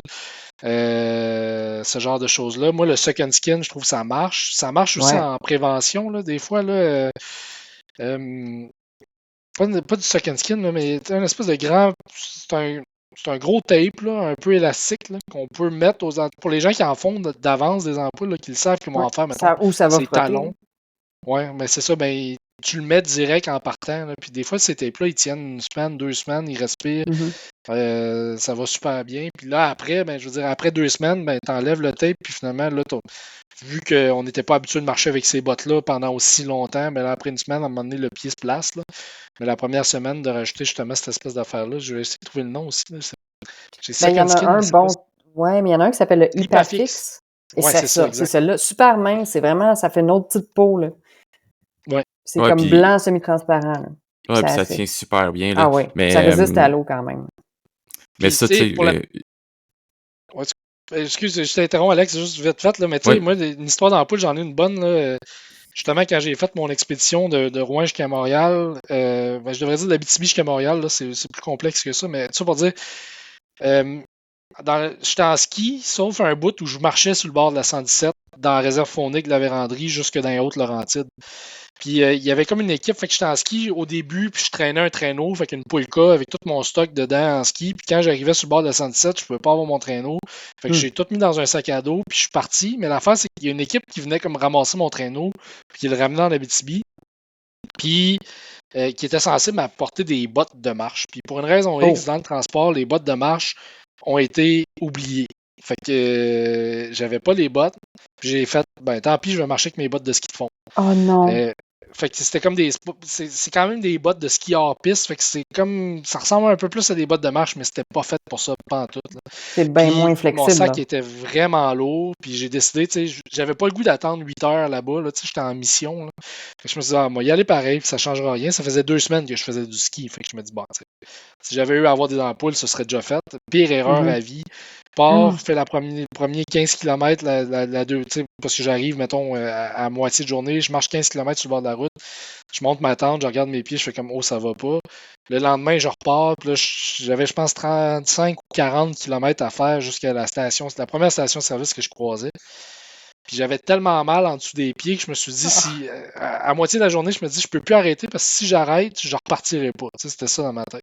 Wow. Puis quand je suis arrivé à cette station-service-là, qui était comme une espèce d'hôtel, restaurant, station-service, tout mon tour de pied était rendu une grosse ampoule, au complet. Tu sais, fait que c'était dégueulasse. Là. Le liquide d'ampoule, la jonction entre mon pied et les orteils, il y avait tellement eu de pression à cet endroit-là que le liquide d'ampoule qui était sous la corne, dans le fond, c'était infiltré entre mes orteils, puis je le voyais du dessus de mon pied. T'sais.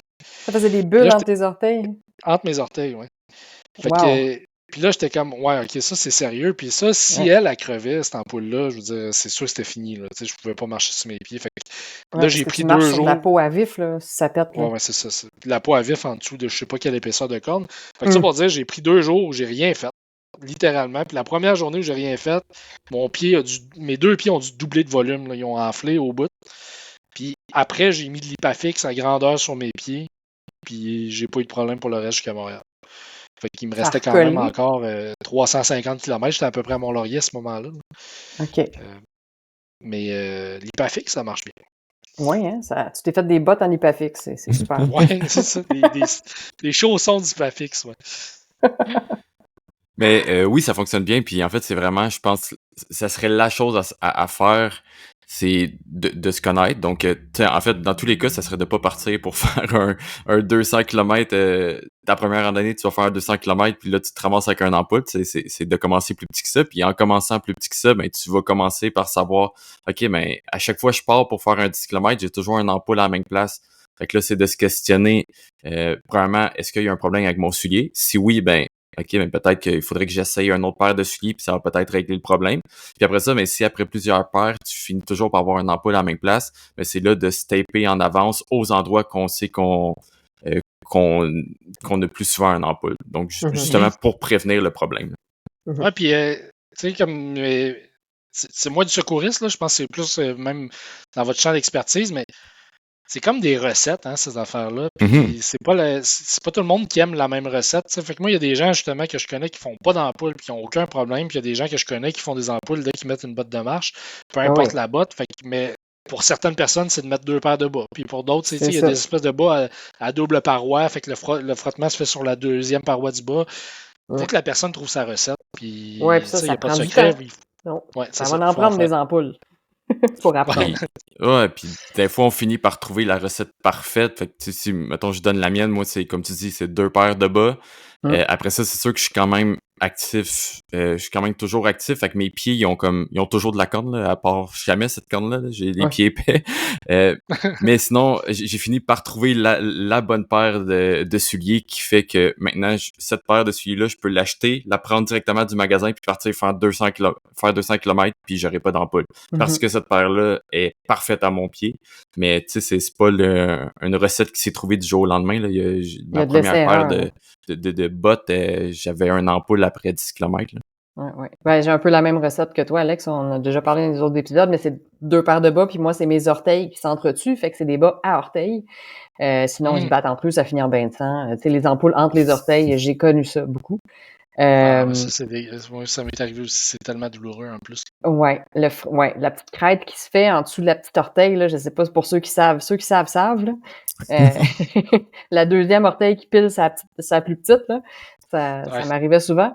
Mais depuis que je porte 2 paires de bas, puis que je sépare mes orteils dans des petits compartiments séparés, il n'y a plus de chicane, puis je fais plus du tout d'ampoule. Puis même chose, j'ai trouvé une paire de souliers qui me va aussi à l'achat, que j'ai pas besoin de casser, si on veut, qui est vraiment, qui me convient à ma forme de pied puis à mon style de rando.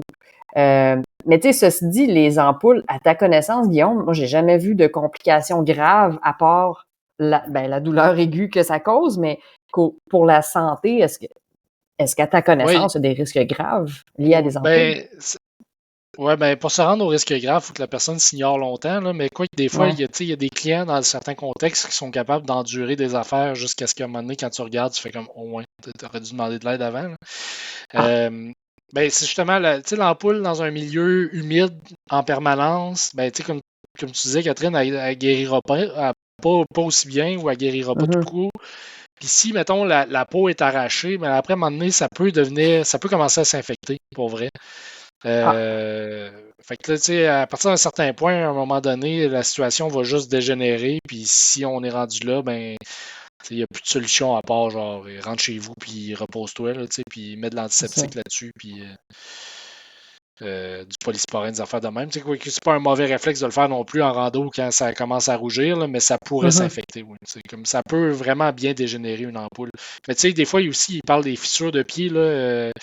C'est la corne qui se fend, là, puis là, ça finit par faire des blessures aussi, là, ou des angelots. Il y a tellement de petites affaires qui peuvent rapidement dégénérer. Ben, tu sais, je dis rapidement, sur une semaine, mettons. Là, fait que des fois, les gens, ils le vivent pas, puis ils disent, hey, je vais passer à travers, puis j'ai toujours passé à travers, mais dans le fond, quand tu prends le temps de leur poser des questions, ils n'ont jamais vraiment été plus que 7 jours en randonnée. Fait que quand ils arrivent au 10e jour, puis que ça fait toujours pas, mais là, ça va vraiment moins bien qu'au début. Fait que, tu sais, je dirais le petit réflexe là, qu'on a tous un peu, là, des fois, c'est comme de vouloir arriver à la fin de la patente, de dire on veut se rendre au bout, puis là, on checkera rendu là-bas. Des fois, c'est vraiment pas le bon réflexe. Il y a un petit inconfort, aussi bien le régler. Là. Puis, il y a l'expression qui dit c'est une roche dans ton soulier, prends le temps d'arrêter pour l'enlever. Ben, pour les ampoules, dès qu'on sent quelque chose, on devrait réagir. Oui, c'est ça, exact. OK. Si on va dans le un peu plus, on va y aller on va monter le niveau de blessure. Ouais, on escalade. Donc, si on monte un peu plus, l'entorse, qui est quelque chose d'assez fréquent, puis que je me fais tellement souvent de parler dans mes conférences là. Donc, la fameuse entorse, quoi faire pour la prévenir, comment gérer cette situation-là? Ben, l'entorse, là, ben, pour la prévenir, là, si on revient à ça, c'est souvent une question de muscle stabilisateur. Hein. Fait que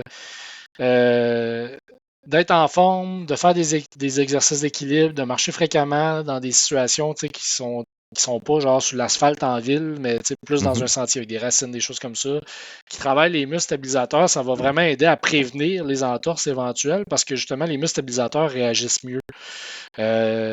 Puis après, il y a des gens, comme je dis, j'ai grandi dans un milieu naturel, là, fait que c'est comme difficile pour moi d'imaginer que quelqu'un a de la misère à marcher en nature, mais je sais par expérience que tout le monde n'est pas habitué de marcher dans le bois. Là, puis c'est pas un terrain égal. Puis.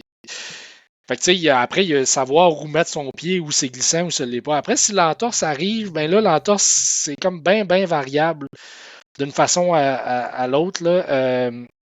La règle de base pour une entorse, c'est l'acronyme grec. C'est la glace, le repos, l'élévation, puis la compression, je pense.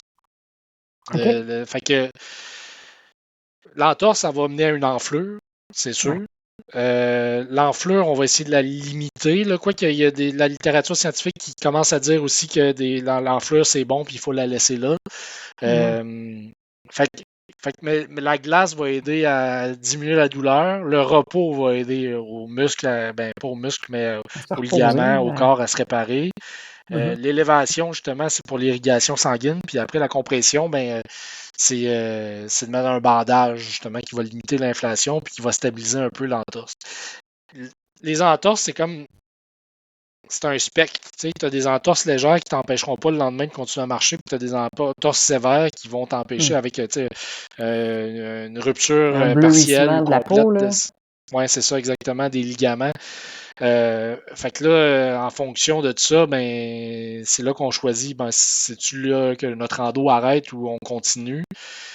S'il y a un claquement en même temps, c'est un claquage. S'il y a clairement un détachement du tendon, là, il n'y a pas de question à se poser. Là, ça finit là. Si la personne est capable de mettre du poids dessus sans trop de douleur, il y a peut-être moyen justement de stabiliser un peu la chose avec les bandages appropriés. Là. Fait que les tapes, il y a un paquet de tape et taping, de façon de taper une cheville, par exemple, pour placer une entorse. Pas pour placer, mais pour aider les muscles stabilisateurs à faire leur travail malgré le fait qu'ils sont endommagés. Moi, je suis un grand fan, je vous entends parler de souliers, moi je suis un grand fan de bottes de marche quand même. Là. Ça m'a sauvé la cheville à plusieurs reprises aussi. Puis je dirais, il y a une affaire, là, des fois la question à se poser, c'est peux-tu continuer ou pas? l'autre question, c'est à quel point on peut continuer aussi parce que une entorse va mener souvent, quelqu'un qui a mal à une cheville va compenser avec l'autre jambe, puis ça peut mener sur une longue expédition à des problèmes qui vont être des tendinites, des bursites ailleurs, parce que finalement, ils ont surcompensé la douleur. Ouais, c'est ça. Ouais. Fait que c'est pas nécessairement un cas d'évacuation, mais il faut quand même être prudent.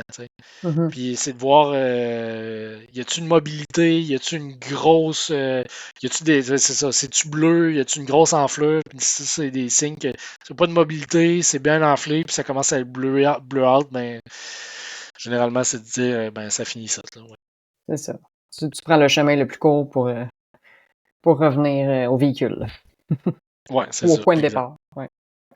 OK. Mais j'aime ce que tu as dit, en fait, puis en fait, ça revient un peu à ce qu'on a dit aussi par rapport aux ampoules, là, mais la préparation avant est un peu clé. Donc, tu sais, les ampoules, on disait de penser avant, mais les entorses, c'est un peu la même chose. Tu sais, c'est d'habituer son corps à tel mouvement, à marcher sur un sol pas droit, en fait, pour aider à travailler ces muscles-là, parce que c'est sûr que si on a toujours marché sur l'asphalte qui a aucun dénivelé, qui a rien du tout, ben c'est sûr que ta cheville aura jamais appris à travailler de cette manière-là. Puis au moindre mauvais mouvement, mais c'est là que ça peut créer une blessure parce que ton muscle n'est pas habitué de compenser à ce niveau-là. Là. Ouais, puis tu sais, si je peux en rajouter, là, je sais pas si vous avez déjà vécu ça en randonnée, mais il y a des places, on dirait qu'on marche sur des assiettes de porcelaine. Là. C'est comme des roches qui sont plates, puis quand ils cassent, ça fait des bruits c'est comme si on lançait de la vaisselle à terre. Là. Puis tu sais, ça, c'est super glissant. Puis souvent, les entorses, ça arrive en fin de journée, là, quand la personne est plus fatiguée. Ses muscles stabilisateurs sont vraiment moins sur la coche, entre guillemets. Ils sont brûlés. Puis là, à un moment donné, on dit hey, on veut juste arrêter puis arriver. Fait que là, tu pousses un peu plus le dernier kilomètre. Puis finalement, c'est pas mal tout le temps là que les problèmes arrivent parce que plus on est fatigué, ben moins le corps a une facilité à compenser le mauvais pas. Là. Exactement. Moins on va se rattraper à cause de la fatigue musculaire. Oui, c'est ça. C'est toujours sur la descente de la montagne qu'il arrive quelque chose. Ouais, c'est ça. C'est jamais en montant, c'est tout le temps en descendant. Règle générale. Okay. On monte d'une coche maintenant pour les blessures. Là, on parlait de se virer une cheville, mais quoi faire là, s'il y a une possible carrément une fracture? Là? On s'est vraiment pété la gueule solide là, entre les roches, puis on suspecte là, qu'il y a une fracture. On est capable de bouger le membre. Ouais. Ouais, la fracture, là, ça, c'est. Ben, tu sais, on s'entend. Là. Quelqu'un se casse de quoi, il finira pas son 7 jours de randonnée. Là. Clairement pas. C'est la fin de la patente. La première chose à faire avec une fracture. Il y a le concept on y reviendra, mais il y a les fractures de stress. Là. Ça, c'est une autre catégorie, là, mais on parle d'une fracture franche. Là. Ouais, c'est une fracture qui est causée par un traumatisme là, spontané. Là. Le pied, il allait bien, puis là, le pied est cassé. La première chose à faire, là, c'est d'immobiliser la fracture. Il ne faut pas que. Une fracture, là, imaginez l'os, là, ben, l'os il est entouré de ligaments, de tendons, de muscles, etc. Fait que s'il y a comme un chip qui s'est fait, ou même un léger angle, n'importe quoi, si les ligaments et les tendons frottent sa fracture, ben, ça peut endommager un paquet d'affaires, puis ça va être super douloureux. Fait que la première chose, immobiliser la fracture pour essayer justement de limiter les mouvements des tendons, des muscles, de tout ce qui est autour de ça, pour évacuer la personne. Souvent, je dis, là, mettons, ben pas souvent, là, ce qu'on enseigne, c'est si je me casse, par exemple, le tibia, ben, ce qu'on veut toujours quand on immobilise le membre là, qui est fracturé, c'est l'articulation proximale puis distale. Donc, mettons, je le dis autrement, l'articulation qui est avant puis après. Fait que si je me casse le tibia, il ne faudrait pas, idéalement, une fois que l'immobilisation est faite, que je sois capable de bouger ma cheville puis mon genou. Fait que toujours l'articulation qui est avant puis après. Puis ça, la raison est simple, c'est parce que les tendons qui passent vis-à-vis mon tibia, ils vont venir s'attacher dans le coin en haut du genou ou en bas de la cheville. Fait que si je bouge la cheville, ben, tout va bouger proche de la fracture. Puis si je bouge mon genou, tout va bouger proche de la fracture aussi. Ou ça va tirer sur l'os qui est fracturé. Tout ça pour dire on veut vraiment immobiliser cette section-là. Fait que si c'est le genou, ben, je veux pas que ma hanche bouge, puis je veux pas que ma cheville bouge. Puis si c'est mon coude, ben, je veux pas que mon poignet bouge, puis je veux pas que mon épaule bouge. Fait que vous voyez un peu le portrait. Après, dans les formations, on apprend à réduire une fracture avec un angle. Fait que si, mettons, mon bras il est à 45 degrés puis il devrait pas, mais l'idéal, c'est de replacer. Il y a des techniques, là. Fait que, encore une fois, disclaimer, faites pas ça à la maison si Faire vous la ne savez pas formation, comment le là. faire. Ouais. Ouais, Ouais. exact. Mais on va réduire l'angle de la fracturation pour essayer de ramener l'os droit. Mhm. Puis ça, ce que ça va faire, c'est qu'une fracture, après un certain temps, à un moment donné, les muscles vont rentrer en space. Fait que si la personne est à 4 heures, puis là, les muscles vont se passer parce qu'ils sont plus. Ouf. Là, la douleur va être exponentielle, là, où ils vont se contracter de façon vraiment intense. Fait que ça, en réduisant la fracture, ça devrait. Il y a moins de chances que ça arrive.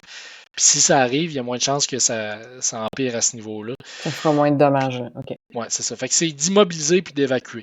Puis il y a souvent dans les fractures, des fois, on appelle ça les positions de confort. Là. Des fois, la personne, mettons, elle se casse un bras, mais elle va se placer le bras de la façon qu'elle est le mieux. Puis des fois, ben, c'est la façon qu'il faut l'immobiliser. Parce que si elle est bien de même puis qu'elle n'est pas bien dans la façon que vous l'immobilisez, ben, elle va peut-être avoir un 3 heures de randonnée vraiment désagréable, plus un autre 3 heures de pick-up pour sortir du bois, extrêmement désagréable. Fait que, tu sais, Ouais. après, tu sais, c'est pas nécessairement, ben, hey, on a appris qu'il fallait que le bras soit droit, mais si elle est vraiment pas bien le bras droit, mais laissez-la comme elle est bien. Fait que aussi l'importance de traîner des, j'avais pas des outils nécessairement spécifiques, mais d'avoir ce qu'il faut pour padder, immobiliser, strapper. On peut utiliser Ouais. des buffs, des foulards, des chandails, mais nos Ouais, c'est ça, vêtements de puis, rechange servent, là. ça revient aussi un peu à ce que je disais, là, dans la trousse de premier soin, une bonne trousse va avoir des bandages triangulaires qui vont servir à aider à ça. Tu sais, dans une trousse guide, il va toujours avoir un sandspline, là, comme je parle, fait que c'est une espèce d'attelle Ouais. matelassé pliable qui se moule en fonction de la fracture qu'on peut Ça, c'est utiliser. super tu sais. léger, hein? Ouais, puis ça Ça rentre se dans traîne pas super gros, bien. pour vrai. Là. Oui, oui. Ouais. Puis après, tu sais, je veux dire, une branche bien épluchée peut aider aussi à fracturer, pas à fracturer, ben, peut aider à fracturer, mais peut aider à stabiliser la fracture aussi. Elle peut creuser la fracture puis l'immobiliser après. C'est génial. Ouais, c'est ça, exact. Ouais, deux outils en un. Fait que, tu sais, ça peut être une boîte de carton pliée sur elle-même, là, quoi qu'il y en a moins qui traînent dans le bois, là, ça, mais Il y en a qui ça apportent peut des être bien caisses des de affaires. 12. Ouais, le frame d'un sac à dos, tu sais, Oui. on peut être bien créatif. Même les bâtons de marche. Tu sais, si on Oui. sait comment bien l'attacher contre la jambe, exemple, là, si on a une jambe à immobiliser, un bâton de marche peut faire la job, là. Ouais. OK. On va remonter d'un cran. Ben, en fait, on Ben, s'en va un peu ailleurs, mais qui est quand même un des trucs les plus dangereux qu'on peut avoir à croiser sur une des blessures. Comment dire, ouais. une condition. Un des cas Problème les médical. plus. Oui, un Ouais, problème problème médical. médical les plus fréquents ou un des dangers les plus fréquents qu'on va avoir à faire face, ça va être il s'en vient tard, hein, mon Dieu. L'hypothermie et les coups de chaleur. Donc, ça serait quoi les signes à observer à ce niveau-là? Donc, on parle de deux extrêmes, là, mais qui est vraiment, souvent quand on va en randonnée, mais c'est deux choses, ça se peut qu'il fasse froid, ça se peut qu'il fasse chaud. Ben, ouais, c'est ça. L'hypothermie, coup de chaleur, là, ouais, c'est deux affaires, comme deux affaires différentes. Là. Il y en a un, dans le fond, de l'hypothermie, puis on parle, l'autre, c'est de l'hyperthermie, finalement. Tu sais, l'hypothermie, c'est le corps ne génère pas assez de chaleur par rapport à la chaleur qu'il perd. Fait que là, éventuellement, la personne va rentrer en hypothermie. T'sais, on considère quelqu'un en hypothermie, 32 degrés Celsius et moins est en hypothermie. 35 et moins. 35 à 32, c'est l'hypothermie légère. 32 à 28, c'est modéré. Puis 28 en descendant, c'est l'hypothermie sévère. Sévère. Les signes et symptômes, là, la différence entre un signe et un symptôme, je vous le décris. Fait que si j'ai mal au ventre, puis je vous dis j'ai mal au ventre, vous allez essayer de comprendre mon symptôme, mais si je vous le dis pas, vous ne pourrez pas deviner que j'ai mal au ventre. Fait que c'est ça qu'on appelle un symptôme. Un symptôme, c'est la personne le décrit, puis un signe, c'est apparent. Fait que, mettons, je suis blême, particulièrement, j'ai les lèvres bleues, ben là, c'est des signes. L'hypothermie, là, ça vient toujours. Dans le fond, le corps est vraiment pas niaiseux. Il est fait pour se protéger. Puis protéger, en fait, ce qui est essentiel à sa vie, ben, il va le laisser vivant jusqu'en dernière circonstance. Fait que lui, il va toujours chercher à protéger l'afflux sanguin au cerveau, grosso modo, puis la perfusion des vaisseaux sanguins dans le cerveau. Fait que s'assurer que le cerveau a la bonne température, a les bons nutriments, a le bon équilibre de pH, etc. Tout ça pour dire, on ne rentre pas trop en détail, mais l'hypothermie, ça s'inscale progressivement. Puis éventuellement, les premiers signes et symptômes de l'hypothermie, c'est le frissonnement, par exemple. la sensation de froid dans les mains et dans les pieds. Parce que Mhm. dans le fond, ce que le corps est en train de faire, c'est en train de dire, hey, tu sais, comme si j'envoie du sang dans les mains, c'est comme si j'ouvrais le radiateur pour évacuer de la chaleur. Fait que je vais commencer à enlever du sang de l'extrémité pour le concentrer vers les organes plus essentiels, pour arrêter de perdre la chaleur. Fait que les gens qui ont froid aux mains puis aux pieds, généralement, c'est qu'ils n'ont pas une bonne tuque, ils n'ont pas le bon manteau, ils n'ont pas le bon cache-cou. Mhm. Fait que ça, c'est la première chose. C'est l'hypothermie, ça se voit un peu de même. Puis l'autre chose qui est. Après, ça va aller jusqu'à dégénérer, puis éventuellement, en hypothermie sévère, parce qu'à un moment donné, l'hypothermie modérée, ça va être comme les lèvres bleues, ça va être des spasmes incontrôlables. Le corps est vraiment en train d'essayer de générer de la chaleur à tout Mhm. prix. Puis quand on rentre dans le sévère, ben là, le corps arrête ces mécanismes-là. Fait que là, il y a un ralentissement de la respiration, la personne ne bouge presque plus, elle tremble plus, elle shake plus, elle est bleue, si elle est consciente, elle n'est pas forte. Là. Ouais. Son Puis, état de conscience est altéré, là, rendu là. ouais, c'est ça. Mais je dirais, tu sais, puis c'est comme, c'est quasiment applicable à tous les problèmes médicaux, entre guillemets. Là. Je dis quasiment. L'état de conscience, c'est la première chose qui va commencer à parler de quelqu'un. Tu sais, quand vous voyez quelqu'un Mhm. qui, mettons, vous faites la randonnée avec, il a l'air d'avoir fret, il grelotte un peu, puis il est moins sharp. Là. Tu sais, il est Mhm. pas tout là, il répond moins bien aux questions. Tu sais, sans qu'il soit débile, là, on s'entend, mais tu Non, sais, mais un petit ça, état de confusion, là. ouais, un petit peu plus confus, plus lent dans ses prises de décision, etc.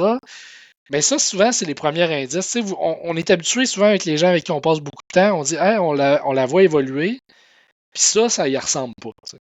Un Mhm. peu comme dans les annonces de Snickers qui disaient t'es pas toi quand t'as faim, mais tu sais, l'hypothermie, c'est un peu la Ouais. l'hypoglycémie, c'est un peu la même Oui. affaire. Ça finit par affecter un peu l'état de conscience. La personne, la première chose qui va être affectée, c'est sa personnalité. Tu sais, fait qu'elle va être comme Mhm. différente. D'habitude, elle est joyeuse, là, elle est plus joyeuse pendant tout. Ah, mais c'est-tu qu'elle a faim, elle a-tu frette, tu sais, c'est comme ça touche l'état de conscience. Fait Mhm. que l'hypothermie, moi, je dirais, en dehors des signes classiques, là, la personne shake, elle frette aux mains, elle frette aux pieds, elle grelotte, elle claque des dents, les lèvres un peu bleues, ben, si elle est différente aussi, mais là, ça commence à s'installer.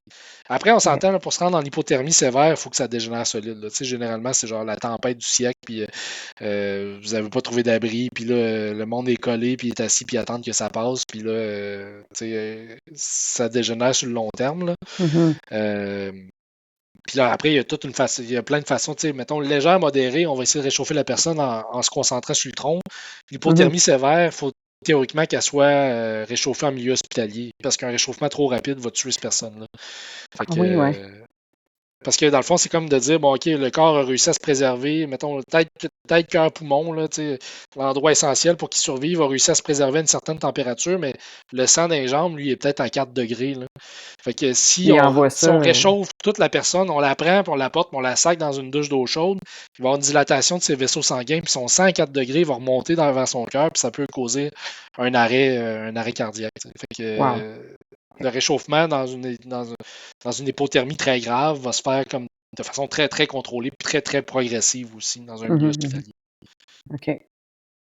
C'est bon. Puis à l'autre Ouais. extrême, ben là, oui, L'autre l'hypothermie, extrême, le dans le coup de fond, chaleur. oui, c'est ça. Le coup de chaleur, moi, c'est pas plus dangereux, un coup de chaleur, que l'hypothermie? Ou plus vite? Ben ça peut être plus soudain. Ça va être. OK. Ben, moi, mais en fait, là, tu sais, je suis pas un médecin, je suis pas un. Mais tu sais, j'ai l'impression que notre corps est mieux fait pour gérer la température vers le bas. Tu sais, on s'entend 28 degrés Celsius, on est quand même quasiment à 10 degrés de notre Mhm. température normale. Le coup de chaleur rendu à 40, là, la personne peut en mourir. Puis OK. c'est La 3 degrés marge est au-dessus. moins. Là, tu sais. Oui, Ouais, c'est oui. ça. Fait que, tu sais, la marge est moins importante. Le corps gère mieux le froid que le chaud. Là, tu sais. Puis OK. le coup de chaleur, c'est que ça peut être bien soudain. La personne va bien, mais là, tu sais, tu sais, elle est plus rouge, puis là, d'un coup, paf, elle perd connaissance, puis ou elle est rendue à déblatère, puis elle dit n'importe quoi. Là, ça va ressembler un peu à ça. Là. Tu sais, OK. il y a l'épuisement par la chaleur, puis le coup de chaleur qui sont deux choses. L'épuisement par la Mhm. chaleur, on le voit s'installer. La personne a su, elle rouge, elle a soif tout le temps, ça va pas si bien que ça, puis à un moment donné, elle va tomber en coup de chaleur. Mais il y a des gens, des fois, qui sont déjà déshydratés, ils n'ont pas l'air de suer, ils sont rouges, puis à un Hmm. moment donné, ils vont bien, ils vont bien, ils vont bien, paf, ils perdent connaissance. Puis là, dans un cas de coup de chaleur, ben là, il faut faire attention. Là, on ne la sacrait pas dans un bain de glace, là, mais on vise un refroidissement relativement rapide, pareil. Fait que, de l'eau d'en face, s'il y a un lac pas loin, on peut la tremper dans le lac. Là. C'est sûr que c'est un lac de glacier, c'est une autre histoire, mais le coup de chaleur, faut que la personne refroidisse, parce que ça crée des dommages permanents au cerveau aussi. C'est maltraité puis c'est pas traité assez rapidement. OK, carrément. Mais moi, je dirais, quand on dit sur les autres ou sur nous-mêmes, l'état de conscience, là, ça parle beaucoup. La personne est différente. Elle commence à être moins cohérente. C'est comme, puis des fois, on le remarque sur nous-mêmes aussi. Là, on est plus impatient, on est plus à pic. Moi, je sais, en tout cas, mettons en hypoglycémie, par exemple, où quand j'ai fret, je deviens moins patient. Puis là, à un moment donné, je fais comme, ah ouais, j'ai moins patient, ça va moins bien, mais là, je prends un bouillon de poulet, je m'habille un peu plus chaudement, ça va mieux, puis là, je sais tout de suite que c'était ça le problème. Puis, avant de se rendre là, puis j'invite les gens à retourner, je pense, faire notre épisode sur la nutrition. L'hydratation est vraiment la clé. En fait, c'est une des choses à ne pas sous-estimer pour ne pas se rendre là, tant pour le coup de chaleur que pour l'hypothermie, parce que si t'es bien hydraté, ton sang va mieux voyager. Puis à l'inverse, aussi, si t'es bien hydraté, encore une fois, ton corps va mieux se tempérer pour la chaleur. Donc, c'est vraiment une chose qu'il faut prioriser quand on fait un effort physique. Ouais, et pour je rajouterais pour le froid, là, parce que souvent l'hiver, on n'a pas autant la sensation de soif, mais l'hydratation est quasiment aussi, sinon plus importante l'hiver pour garder sa chaleur. Ouais, c'est ça. Puis j'allais dire, là, on rentre pas, mais l'équilibre des électrolytes est essentiel pour le corps. C'est un des 7 éléments essentiels. Fait que, mettons, pour les coups de chaleur, journée chaude, rajoutez-vous un peu de jus d'orange dans votre eau, ou des mix d'hydratation, des choses comme ça va vraiment faire une différence. Là. Ou des capsules de sel, des choses comme ça. Ouais, exact. Excellent. Parfait. Puis, dans le fond, là, maintenant, si on est à l'extrême de tout ce spectre-là, à quel moment devons-nous prendre la décision d'arrêter la randonnée puis de faire demi-tour? À quel moment qu'on dit qu'on tire la plug puis là, ça devient un danger pour nous-mêmes et pour les autres? C'est une grosse question. Là, c'est extrêmement variable, là, les situations qui vont faire qu'on vire ou qu'on reste. Moi, je dirais, là, il y a deux affaires. Là. Faire demi-tour, là, c'est comme. Je pense que ça devient un peu une question de on se connaît-tu bien, on connaît-tu bien les gens de notre groupe. Les gens de notre groupe se connaissent-tu bien. Puis à partir du moment où ça commence à vraiment avoir l'air d'un plan de marde, faire demi-tour, c'est souvent l'option prudente. Puis le problème, c'est que les gens sont pas tout le temps outillés pour réaliser que ça s'en va là. Des fois, c'est comme de dire, hey, le sommet, il est pas si loin, là, c'était à 1 km, je voulais vraiment le faire aujourd'hui. Mais il y a comme le petit aspect de l'instinct qu'il faut prendre en considération. Moi, je me rappelle d'une fois, j'étais en expédition, c'était comme un festival plein air qu'il y avait eu il y a comme 6-7 ans à Montréal. On était aux îles de Boucherville, mais ça pour dire, j'étais avec en canot, puis j'étais avec une madame qui était avec son fils de 12 ans. Puis là, je regardais les nuages, là, puis je savais, là, dans une demi-heure de ce moment-là, ça allait péter solide. Là, puis si on continuait, on allait être sur le fleuve au moment où ça pétait. J'ai commencé à dire, bon, ben écoutez, l'activité prend fin ici, on vire de bord, on ne pourra pas se rendre avant que ça nous tombe dessus. Puis la madame était fâchée. Là. Elle était comme, moi, j'ai payé pour faire mon activité de canot, puis nanana. Puis moi, j'étais bénévole en plus cette fois-là, puis j'étais comme, écoutez, madame, là, pour vrai, là, c'est mon call, là, c'est pas le vôtre, puis on revire de bord. Puis tout le long, en pagayant, en revenant, c'est quasiment ça m'insultait pas. Là, c'était ultra désagréable. Elle m'a répété à quel point elle avait payé pour faire cette activité-là et qu'elle était dessus pas la faire au complet. Puis peut-être à 200 mètres du quai où on débarquait les canots, là on s'est fait fesser solide par la tempête puis elle était plus capable d'avancer avec son fils. Il a fallu que je les remorque, que je les attache sur mon canot pour qu'on pagaie le dernier 200 mètres. Ça a dû nous prendre une demi-heure facile. Là. Puis là, elle est arrivée là, puis là, tout tremble, puis là, tu sais, c'est quasiment si le monde pleurait pas. Puis là, j'étais comme, ben, tu sais, puis là, elle s'est excusée après, elle fait comme, ouais, ben, c'est un peu ça, tu sais, des fois, c'est pas parce qu'on le voit pas venir que ça arrivera pas non plus. Fait que, beaucoup d'expérience. Puis après, mettons, là, si je le ramène à la question des risques médicaux, là, il y a une affaire, là, c'est des limites, c'est touché, puis ça revient de l'expérience, mais quand est-ce qu'on choisit, mettons, d'évacuer ou de rester sur place? Aussi, c'est comme une question assez pertinente à se poser des fois. Tu sais, mettons, on arrive, puis la vraie question, c'est y a-tu plus de risques d'attendre les secours ou de partir? Je donne un exemple banal, mais mettons un choc anaphylactique à cause d'une réaction allergique. Ben, si vous avez juste une épipène puis que vous êtes à 12 heures de char là, de la place la plus proche, il n'y a pas grande chance que ça réussisse. Mais si vous avez une chance de dire hey, si je bouge, j'ai une chance de sauver la personne, ben prenez-la. Mhm. Mais après, c'est si vous bougez avec une personne puis ça vous met à risque plus loin, ben, vous êtes Ouais. peut-être mieux de pas la prendre. Il y a comme la balance de à quel point la situation est urgente, puis que j'ai un champ d'action qui est dans mes possibles, ou à quel point la situation est urgente, puis l'action est pas elle m'est pas accessible. Mhm. Ça va être l'hélicoptère qui va sauver cette personne-là, ça sera pas moi. Avec un Ouais, c'est ça. pneumothorax, n'importe quoi. Fait que tu sais, Fracture rendu la là, hanche ou ouais, c'est quand ça. ça Fait devient plus que, dangereux de bouger la personne. ouais, exact. Puis tu sais, il ne faut pas le vivre souvent. Là. Juste faire une simulation d'évacuer quelqu'un sur 500 mètres de sentier pédestre, là, on comprend assez vite que ça devient vraiment bien compliqué. Là. Je ne sais pas si vous avez déjà fait ça, mais Oui. Ben, c'est toujours le bordel. dans la formation de 40 heures que j'ai renouvelée 2-3 fois, là, à chaque fois qu'on le renouvelle, à chaque fois, je suis choquée de la difficulté que ça implique de sortir quelqu'un qui est immobile, ne serait-ce que sur 200 mètres de sentier. On peut pas mesurer l'effort que ça prend. Tu sais, souvent, on peut regarder aussi les rapports, là.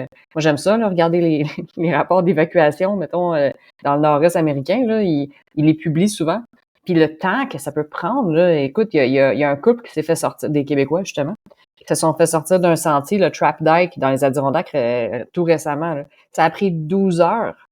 L'opération de les sortir de là a pris 12 heures. Ouais. Puis, tu sais, des fois, là, C'est pas un long sentier, là. c'est ça, des fois, c'est à côté. Là. Moi, Ouais. toutes les histoires d'évacuation que j'ai vécues ou que j'ai entendues, c'est toujours un bordel. Tu sais. Fait que, tu sais, ça revient un peu à la décision quand je décide d'arrêter la randonnée. C'est de se dire, hey, si je suis encore capable de sortir moi-même puis j'ai pas l'impression que ça va s'améliorer, c'est pas si bien de faire demi-tour que de se rendre jusqu'au point où on est obligé de me sortir. Tu sais. Ouais, prendre le call avant que ça s'aggrave. Là. Ouais, c'est ça. Ouais, puis souvent l'expérience rentre en compte, puis tu sais, d'écouter sa petite voix, là, c'est un peu con, mais des fois, on l'a le feeling avant que quelque chose arrive de hey, là, je file pas, je sais que le sommeil est dans pas long, mais je me vois pas le faire, là, comme, ça va pas. T'as souvent une petite alerte dans ta tête, là, t'as un instinct de survie, là, on a tout un instinct de La survie, petite voix, là. l'humain est bien fait à ce niveau-là, là, ben, il faudrait l'écouter de temps en temps. Ouais. Ouais, c'est ça. Moi, j'ai comme une autre histoire de même en kayak. J'étais en expédition, je suis solo.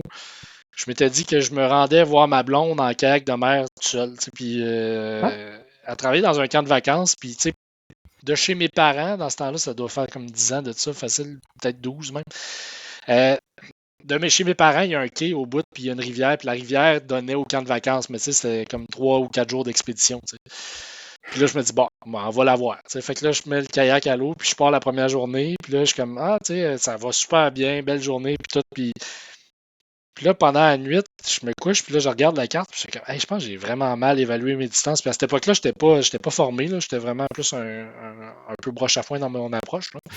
Là, je réévalue mes distances, puis je suis comme, hey, c'était pas 80 km, c'était comme 140. Puis là, je me dis, ah, tu sais, je suis capable de faire 140, pareil. Ah, je pense que oui, tu sais. Fait que le lendemain matin, je pars, mais là, je pagais juste un petit peu, là, puis là, je fais comme, hey, pour vrai, j'ai un mauvais feeling, tu sais. J'ai pas le feeling que je vais être capable d'arriver dans le temps que je m'étais donné. Puis là, tu sais, j'ai pensé justement, y a-tu des gens qui savent tant que ça, combien de temps c'est censé me prendre, y a-tu des gens qui vont m'attendre, blablabla. Puis je fais comme, hey, ne file pas, je vire de bord. Fait que là, j'avais un téléphone satellite, par exemple, fait que j'appelle ma mère. Puis je m'étais fait prêter un téléphone satellite. C'est rare que les gens ont ça. Je sais pas pourquoi. J'appelle ma mère, puis là, je dis, hey, maman, finalement, j'irai pas, tu sais, je m'en reviens au quai à Bellecombe, tu viendras me chercher là dans 8 heures, tu sais. Et puis là, j'arrive au quai, puis au moment où je dépose la pagaie puis que je rentre le kayak sur le quai, c'est pour vrai l'orage du siècle. Là. Les vents qui passent de 0 à comme 60 km/h en montant, la pluie diluvienne, on a attendu dans le parking 15 minutes avant d'être capable de voir où on s'en allait avec la voiture. J'en revenais pas de la chance que j'ai eue, mais il y avait ce matin-là un petit feeling de il y a quelque chose qui ne fit pas. Puis c'était le meilleur call que j'ai pris de ma vie. C'est excellent. Sinon, j'aurais été au milieu de nulle part avec la pire tempête de l'été. Ouais, comme quoi, il faut écouter ses voix. Puis, donc, tu parlais que tu as un téléphone satellite. Ben, en fait, ça nous amène à enchaîner au prochain sujet, les appareils de communication. justement, satellite. Là, tu as mentionné le téléphone satellite qui est peut-être Le moins le plus accessible. ancien, le moins accessible.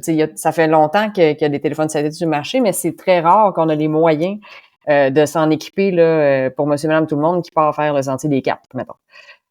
Mais il y en a beaucoup d'autres sur le marché, puis j'aimerais t'entendre, là, si tu les connais, là, avoir ton avis là-dessus. Là, il y a plusieurs marques. Là. Il y a, je l'ai nommé, là, il y a Spot qu'on connaît bien, qui est là depuis longtemps, mais qui est juste One Way. Toute la famille Garmin, qui ont des GPS, puis le InReach, qui est en fait, c'est le plus populaire en longue rando. Puis il y en a un petit nouveau qui s'appelle Zoleo. Je sais pas si tu peux nous en parler rapidement. Mais Zoleo, j'ai pas beaucoup de feedback avec. Là. Je sais que Zoleo, c'est comme je pense c'est celui qui se connecte avec le téléphone là, puis qui s'utilise de même. Zoleo, pour vrai, je peux pas vous en parler. Téléphone satellite, je peux en parler un vite fait. Là, ça coûte cher puis c'est pas toujours fiable. Moi, j'ai ça c'est dit. Il y a plein de fois où, tu sais, dans certaines expéditions, des fois, j'ai des chroniques à radio en même temps, puis c'est arrivé, mettons, à Pénélope, des conférences, des chroniques plein air que je faisais à l'émission à Radio-Canada, puis il a planté comme 4 fois dans une journée super ensoleillée où j'avais toute la réception du monde. Fait que là, j'ai jamais fait ma chronique, où j'ai fait le début, puis après, ben, c'est comme ils ont fait, ben, merci, puis on est passé à autre chose. Fait que pas un outil pour des chroniques à la radio.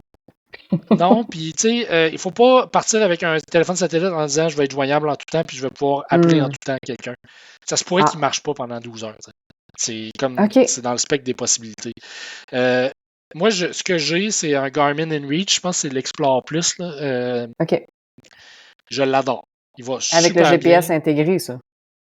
Ouais, fait que c'est comme je m'en sers comme GPS, mais quand je le garde, si je garde les batteries quand même généralement, mais il va vraiment bien, les messages textes rentrent bien, il envoie bien les messages textes. Je sais qu'il y a des systèmes de communication, là, fait qu'il y a des différents types de satellites. Là. Moi, j'ai jamais eu de problème.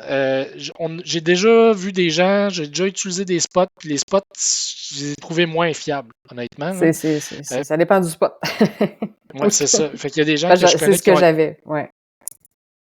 Puis, c'est ça, je sais pas si tu as des mauvaises expériences avec. Moi, j'ai des gens qui ont essayé d'envoyer des messages, puis pendant 8 heures, ça partait pas. J'ai jamais eu de problème avec mon image. Peu importe où j'étais où sur la planète, ça a toujours bien fonctionné.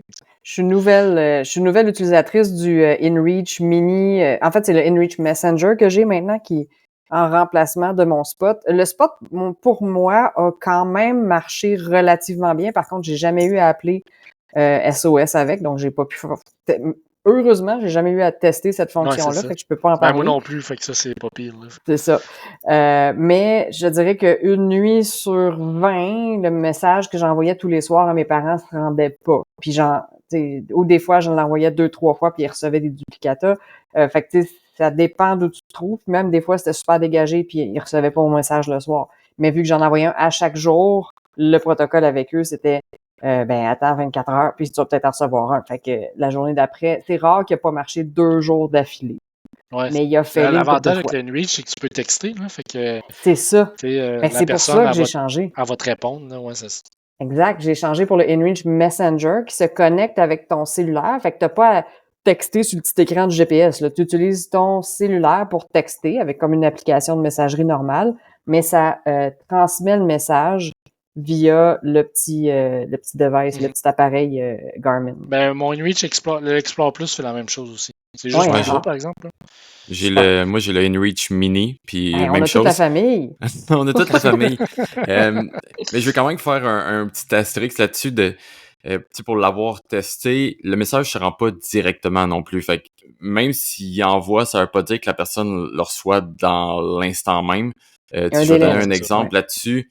J'étais dans la ZEC des Martes en plein hiver, puis je finis par envoyer un message à ma blonde comme, je pense, 2 kilomètres avant de finir le sentier pour dire « Hey, sentier, j'ai bientôt fini. » Puis c'était elle qui était supposée d'aller me rechercher à la fin du sentier.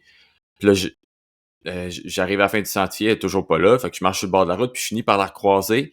Puis elle finit par recevoir le message texte pendant que je suis dans l'auto avec elle. Fait que pour vous donner, des fois, il y a un délai, là. Il y a un délai, mais ça dépend aussi de l'antenne de l'appareil. Moi, ce que j'ai entendu dire, écoute, je l'ai testé une couple de fois, puis c'est vrai que c'est le InReach Messenger, il y a une plus grosse antenne, puis il est plus rapide. Puis à date, pour l'avoir testé, les messages se rendent dans un intervalle de 2 à 5 minutes max. Puis même des OK. fois, c'était carrément instantané. Je textais back and forth avec mon chum, là, puis c'était relativement rapide, là, les réponses. Ouais, moi, Fait que, je dirais, mettons, j'ai peut-être plus une expérience des délais style Alex, là. Fait que, tu sais, des fois, si j'ai pas de réponse, tu sais, je renvoie un message pour une réponse. Puis des fois, on dirait qu'en envoyer 2, ça débloque celui d'avant, là. Tu sais, oui, c'est des comme. fois, ça. Les Fait mystères que, des mais satellites. je sais que ça s'améliore parce que j'ai un de mes amis, moi, qui a le plus gros GPS InReach, là, puis il est plus rapide que le mien, ça, je suis sûr. Ah, OK. Mais InReach, là, tu sais, pour vrai. Ah oui, ben Rendu Garmin, là, on devrait se faire sponsoriser InReach, là, tu sais, Oui, c'est c'est ça. comme acheter InReach, Bonjour tout le mais moi, monde de ça. Garmin. On est là. Mais Ouais, ça, c'est ça. Garmin ont fait leur preuve côté Oui. GPS, là, donc... Ouais. Tu sais, dans les contextes de long rando, là, 99% des gens que je croise en true hike, ils ont leur petit Garmin InReach accroché après le sac à dos. Là, Puis moi, là, je l'ai oublié ouvert à la fin des expéditions, dans le fond d'un baril, des fois. Là, puis 2 semaines après, je suis comme, il reste 10% de batterie. Là, puis c'est ça, il est pas mort. Fait que non, parce ouais. que si, ils ont tu sais, des si bonnes. tu fais rien avec, là, la batterie est quand même bonne. Si tu l'utilises Ouais, pas, puis tu sais, c'est sûr que en si bas de tu t'es 20% juste à PS un tout le moment temps, là. donné, en bas d'un certain pourcentage, justement en mode protection, fait qu'il Mhm, fait plus d'action si tu lui demandes rien. mhm. C'est comme s'il savait, genre. Fait que là, il dit s'il y a vraiment, si cette personne-là a besoin d'appeler de l'aide, elle va être contente que j'ai Ouais. arrêté de Mhm. checker il était où les satellites dans le ciel.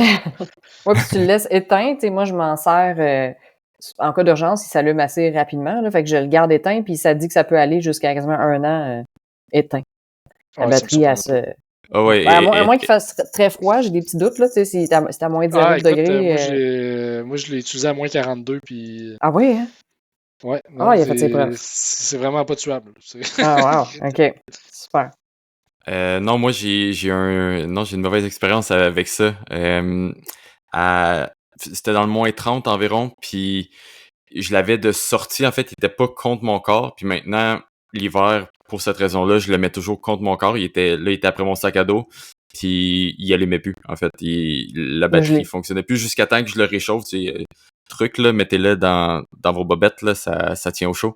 Fait que, après s'avoir réchauffé, il a fini par allumer, mais sur le coup, ça fonctionnait pas, donc, oui. parce qu'il était à l'air libre, puis il faisait -30 dehors. OK. Je sais pas si c'était un défaut du mien, mais en tout cas, quand même. Tu sais, en parlant de Garmin puis de InReach puis tout ça, je veux juste faire un petit astérisque là-dessus oui, il y a un bouton SOS dessus, mais ça coûte des coûts, cette histoire-là. Donc, c'est juste dire que c'est important d'être bien assuré à ce niveau-là. Fait qu'il y a des assurances que vous pouvez prendre personnelles, mais souvent aussi la compagnie, dont Garmin, vous pouvez prendre une assurance avec eux. Donc, quand vous prenez votre abonnement, il y a un abonnement 50$ par année, ouais, c'est ça. Ouais, c'est rien. Là. Ouais. Pour 20 000$ d'évacuation, là, ça vaut la peine. C'est ça. Le 20 000$ est vite passé, par contre. Puis il faut se méfier aussi pour les territoires qui sont couverts. Ils ne couvrent pas partout. Puis je parle si pour je peux ajouter l'assurance. quoi aussi pour les gens qui nous écoutent, là, quand je parlais, il ne faut pas remplacer des compétences par de l'équipement. Dans le domaine des guides, là, le Python SOS, on l'appelle le Body Finder. Là. Fait que ça vous donne un peu une idée. Là, dans le sens que je pense que la garantie avec Garmin, là, si tu pèses le Python, il va y avoir quelqu'un en 3 jours. Là.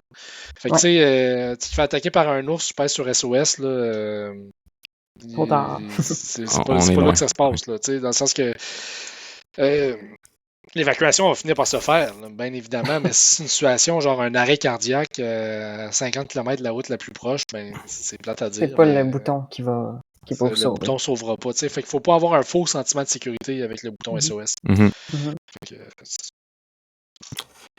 Je sais pas si tu as eu de l'expérience avec... C'est nouveau sur le marché, là, mais les compagnies de cellulaires dont Apple, puis je pense Android s'en vient aussi avec le leur, mais qui ont un service satellite inclus maintenant. Moi, j'ai eu peu de feedback à ce niveau-là parce que personnellement, je m'en suis pas servi puis je me suis pas fié à ça. Mais de ton bord, je sais pas si tu as eu des histoires à ce niveau-là où tu as pu l'essayer. Je pense que c'est très limité aussi la couverture que ça a. Puis je pense que ça brûle la batterie vraiment vite. Fait que j'ai pas eu beaucoup de feedback, moi non plus, mais honnêtement, je remplacerais pas mon InReach par ça tout de suite. C'est peut-être qu'un jour Non, ça va puis bien marcher, mais en ce moment, non. Faut m'assurer. l'idée d'avoir une redondance, c'est pas à négliger non plus, là, d'avoir son appareil de secours plus son cellulaire. Ça Ouais, c'est ça. peut nous démerder plus qu'une fois, là. Fait que non, Puis j'ai là- pas grand-chose à dire là-dessus, mais ouais. OK. Ah, c'est nouveau, c'est de l'inconnu. Mais bon. Ouais. Garmin, tout le monde, Garmin. Lors d'appels de secours, là, mettons, je sais pas si tu as eu des expériences là, de peser sur le Body Finder puis carrément d'appeler les secours, là, mais comment il faut non, aborder la mais situation quand on prend cette décision-là? j'ai des témoignages. J'ai jamais eu le malheur d'avoir apaisé sur ce piton-là. Là. Mm-hmm. Généralement, tous les cas les plus graves, on a été capable de s'évacuer nous-mêmes. Là. Mm-hmm. Et, tu sais, il y a des ratés avec ces affaires-là, hein, puis, tu sais, des fois, c'est que, mettons, c'est Garmin, par exemple, qui gère l'évacuation, mais Garmin va finalement appeler la SQ, qui va appeler l'armée, tu sais, fait que Ouais, c'est comme, ça fait une chaîne c'est un de... peu le même système de déploiement, puis des fois, ça va être le SUMI, fait que le service d'unité, service d'urgence en milieu isolé, là, théoriquement, Mm-hmm. c'est dans toutes les régions du Québec qui ont ça, là, ça s'appelle les SUMI, puis, tu sais, c'est tellement variable, là. Fait que, mais moi, je vous dirais, lors d'un appel de secours, là, si vous êtes capable de parler avec les secouristes, le plus important, c'est d'être le plus clair possible sur ce qui va se passer. Fait que OK. dire, bon, ben, voici c'est quoi le cas, voici ce que j'observe, voici les signes et symptômes de mon patient. On le déplacera pas ou on va le déplacer, puis si on le déplace, on s'en va dans cette direction-là. Tu sais, il faut pas qu'il y ait d'ambiguïté. Puis c'est là aussi que ça Mm-hmm. vient un peu à la préparation. Puis quand on parle de préparation, c'est comme ben, il y a un plan de mesure d'urgence, puis si l'urgence arrive, on suit le plan.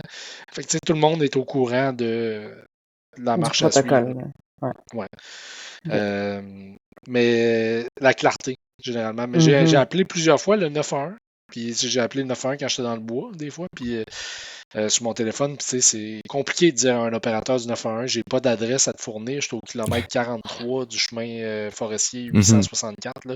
Ouais. Tu sais, je dis n'importe quoi, mais tu sais, je me suis obstiné avec des opérateurs du 911 parce qu'il était Ah comme ça me oui, prend hein? une adresse, monsieur. Je suis comme ben écoutez, Ah, je parce qu'eux saigne sont ou en je milieu suis. urbain, là, le Ouais, 911, c'est ça. ça sert pas au milieu éloigné, généralement.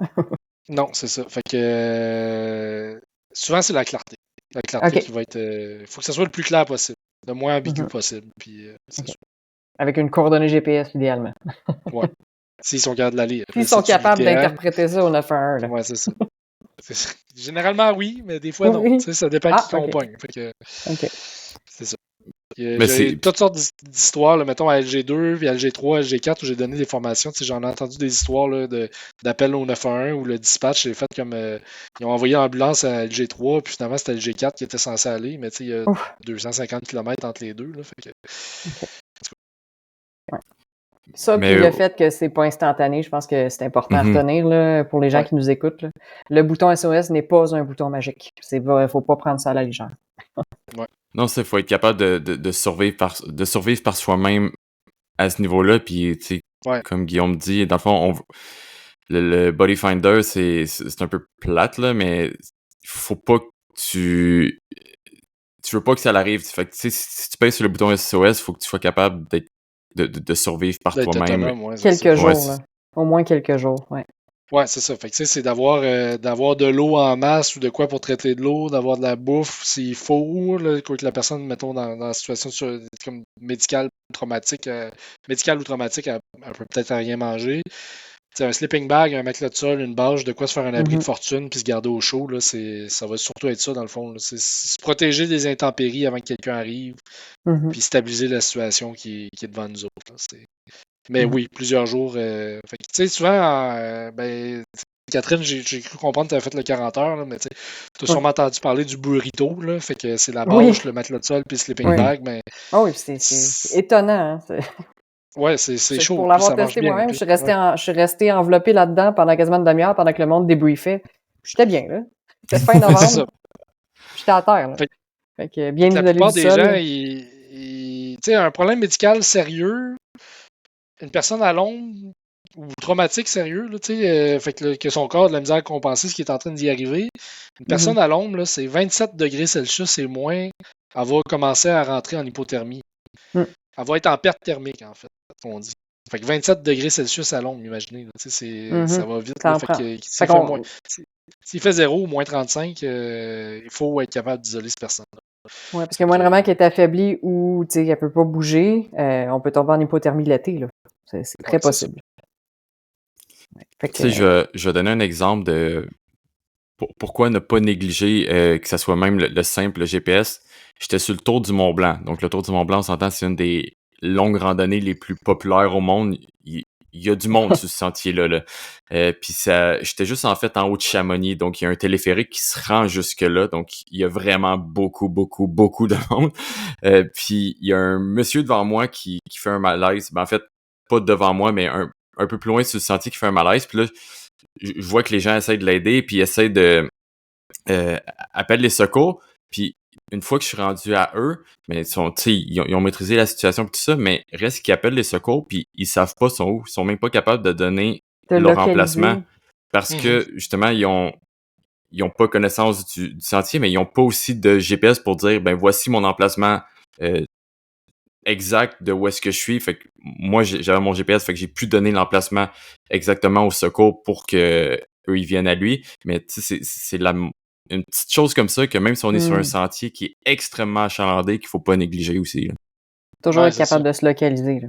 Okay. C'est justement à cause de l'achalandage, des fois, les gens vont moins se méfier, vont faire un peu moins de préparation parce qu'ils voient ça un peu comme un tout inclus. Là. Mais non, faut avoir une base, comme tu dis, l'importance des connaissances. Là. Ouais, exact. Pour finir, en parlant de connaissances, dans le fond, tu sais, là, on a parlé de plein de choses, puis on a dit une couple de fois dans l'épisode, prenez pas tout ce qu'on a dit ici comme une formation, c'est juste des petites trucs à savoir. Mais c'est ça, c'est juste un podcast. C'est pas ça qui va remplacer votre cours. Donc, de là, il y a des cours qui se donnent. Je sais pas si tu veux en plugger quelques-uns, Guillaume, ou si tu as peut-être des disclaimers de peut-être ne pas aller vers certaines choses ou aller plus vers certaines choses.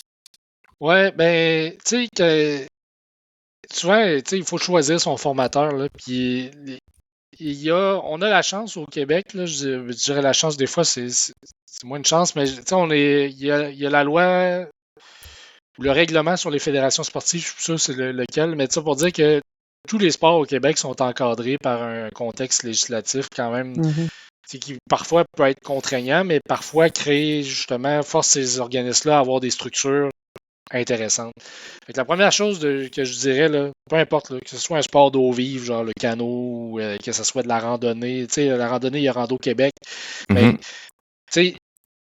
est-ce que la personne qui vous donne une formation est accréditée par un organisme reconnu? Fait que c'est la première chose à se poser. Fait que si vous voulez faire de la randonnée, puis que vous voulez une formation en randonnée, ben, si le formateur il est accrédité par Rando Québec, qui est la fédération officielle de la randonnée au Québec, ben, théoriquement, c'est reconnu. Si c'est juste un dude qui dit « Moi, je marche souvent dans le bois, venez-vous-en, je vous donne une formation », mais qui n'a jamais rien suivi. Moi, je fais des cours de survie sur les terres de la couronne. Hein? Ouais, c'est ça, genre, ben, je fais des cours de survie, mais dans le fond, il n'y a rien de reconnu derrière. Moi, je vous dis, prenez ça avec des pincettes. Après, ça ne veut pas dire que la personne ne sera pas bonne. Ça ne veut pas dire non plus qu'elle va être bonne, en fait. Il n'y a rien qui est juste... Oui, parce qu'un cours de survie n'est pas un cours de premiers soins. Il faut vraiment séparer les deux domaines. Oui, c'est ça. Après, mettons, dans les organismes reconnus pour les cours de premiers soins en région isolée, ben, au Québec, clairement, il y a Sirius Medix qui est pas mal à la fine pointe de ces pratiques-là, qui forment la plupart des guides professionnels. Sinon, il y a la Croix-Rouge aussi qui donne des cours de 40 ou 80 heures. Dans les deux cas, c'est des organismes reconnus. Puis après, peu importe le sport, mettons une formation de survie, ça, c'est pas encadré dans un contexte législatif, mais Sirius en donne. Rando Québec, je pense, en donne aussi. Fait que, moi, je vous dis, allez voir s'il y a des certifications sérieuses derrière le formateur. Puis avec qui ils sont affiliés. C'est la première chose à regarder. Puis l'autre chose aussi, je pense qu'il faut éviter, là, parce que les formations, moi, j'ai toujours bien de la misère, pas de la misère à les vendre, là, mais mettons, j'en donne beaucoup en canot, puis les gens me disent, ouais, mais pourquoi j'aurais besoin d'une formation, tu sais, j'en fais du canot chez ma tante, puis tout. Les gens ont l'impression, le mot formation, ils trouvent ça plat. Mais tu sais, Ouais. théoriquement, une formation qui est intéressante, ben, tu apprends, mais en plus, c'est le fun, là, tu sais. Moi, faire une formation en eau vive, c'est trippant avec moi, là, en tout cas, puis avec beaucoup de formateurs en eau vive. Ben, ça, tu sais, vous l'avez pas C'est fait. une expérience en plein air, là. C'est ça, c'est une expérience en plein air. Fait que faut passer par-dessus le fait qu'une formation, c'est une formation, là. Il y a des formations très le fun dans la vie. Puis si vous l'avez pas suivi, ben, dans le fond, tu sais, c'est un peu un bypass de faire les erreurs soi-même puis de se mettre à risque, là. Il y a Oui, mais quelqu'un qui vous même dit, pour ben voici l'erreur. oui, ben même les randonneurs habitués, mettons, en rando à la journée, Rando Québec offre des formations pour la longue rando. Fait qu'en gros, ils t'amènent en longue rando et t'apprends en même temps. Fait que t'as une fin de semaine de longue rando avec une gang super trippante. Fait que pour ceux qui voudraient faire le pas, mettons, de la rando à la journée à la longue rando, même si tu as de l'expérience, tu vas en apprendre, tu vas apprendre tout un tas de choses, là. Fait que ça reste une belle fin de semaine. Ouais, c'est ça, exact. Puis, tu sais, il y a le cercle je pense que c'est les conscience-compétence qu'ils appellent, là. Fait que, tu sais, au début, quand on commence quelque chose, on est inconscient puis on est incompétent. Fait qu'on est inconscient des dangers puis incompétent pour les Oui. gérer. On Puis à sait un pas moment qu'on sait donné, pas. ouais, c'est ça. Puis à un moment donné, on devient conscient des dangers, mais incompétent. À un moment donné, on devient conscient compétent. Puis là, ça crée un faux sentiment de sécurité où on devient comme On compétent tombe dans l'autre inconscient. extrême. Oui. Ouais, c'est ça. Fait que le compétent inconscient, fait qu'on arrive dans une situation, mettons, j'ai skié dans du terrain avalanceux, mais jamais comme dans ce terrain avalanceux-là. Mais comme il m'est jamais rien arrivé, je vais là. Puis là, c'est là qu'on est compétent dans une certaine mesure, mais inconscient du danger parce qu'on est on surévalue nos capacités. Puis là, après, le cercle se répète à l'infini, là, plus on avance dans la pratique d'un sport. Mais il faut pas sous-estimer les choses qu'on connaît pas.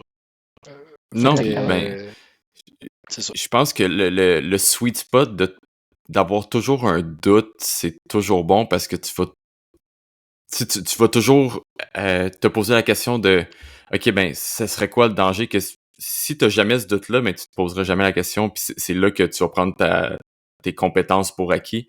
Tandis que si tu as les compétences, mais t'es quand même tu te poses la question avant de partir, mais je trouve que c'est vraiment le spot parfait pour diminuer les risques, en fait. Ouais, c'est ça, exact. Fait que choisir son formateur, moi je dis, ben tu sais, j'ai nommé ceux que j'avais à nommer, mais est-ce que cette personne-là est affiliée avec quelque chose, quelqu'un ou un organisme de reconnu? Puis si c'est le cas, ben là, c'est rassurant. Si c'est pas le cas, dans le domaine du plein air, il y en a quand même beaucoup des gens qui se proclament experts, puis des fois ils le sont pas pantoute, là. Puis... Ils Et le l'inverse sont aussi, des juste par fois. expérience, mais ils n'ont pas les. Oui, et l'inverse, parce Ouais, qu'il y en c'est a qui ça. sont très, très formés, mais ils n'ont jamais fait de terrain. Fait que, tu sais, il faut être vigilant Ouais, dans c'est son ça. choix. Exact. Puis des fois, il y en a qui sont pas formés du tout puis qui sont ultra compétents. Parce qu'ils ont tous fait les mille et un coups. Là. En eau vive, il y en a plein des gens qui n'ont pas suivi de formation, mais qui sont super bons. Oui. Mais c'est ça. Puis des fois, la personne est super bonne, elle n'a jamais vu ce risque-là. Le jour où il va arriver, ben, ça va déraper. Mais, Oui. Il n'y a pas un formateur qui est prêt qui est préparé à l'ensemble des risques auxquels on peut faire face non, c'est en ça. milieu éloigné. Il n'y a jamais personne qui a tout vu. Non. Super.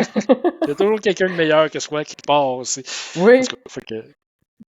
Écoute, ben, Guillaume, écoute, on a une mine d'informations. Je pense que ça va en encourager plus d'un peut-être à aller chercher plus de connaissances, peut-être rendre les gens curieux justement des premiers soins puis de la prise de risque en milieu sauvage éloigné. Fait que merci pour ta participation, pour tes grandes connaissances puis tes super anecdotes. Je pense qu'on a du contenu très riche là, avec toi. Ouais, c'est ça. Mais puis si je peux conclure, là, tu sais, je sais que quand je parle de ce genre d'affaires-là, les gens font comme mon Dieu, c'est donc bien dangereux aller dehors. Tu sais, c'est pas nécessairement le cas, là. Tu sais, généralement, il se passe, tu sais, comme pas grand-chose, mais c'est juste d'être conscient, justement, Ouais. qu'il y a des affaires tu sais, si on n'est pas formé, on le saura pas. Même si on est formé, des fois, on le saura pas non plus. Fait que, tu sais, allez vous faire du fun dehors, mais, tu sais, En pleine prenez des fois un petit conscience. pas de recul. Ouais, c'est ça. Prenez des petits Ouais. pas de recul par rapport à ce que vous faites, puis des fois, ça va juste vous amener plus loin, là. Mais Surtout, Mhm. empêchez-vous pas d'avoir du fun dehors parce que là, je vous ai fait peur en disant que si vous faites une crise de cœur à 50 km, vous allez mourir, puis que le spot, c'est un body finder. Puis, tu sais, Là, ça fait 2 continuez à épisodes avoir en du fun ligne qu'on dehors. fait peur au monde, là. Mais ça fait Mais plaisir. bien Merci dit. de m'avoir invité. Merci beaucoup, Merci à Guillaume. toi. Bye.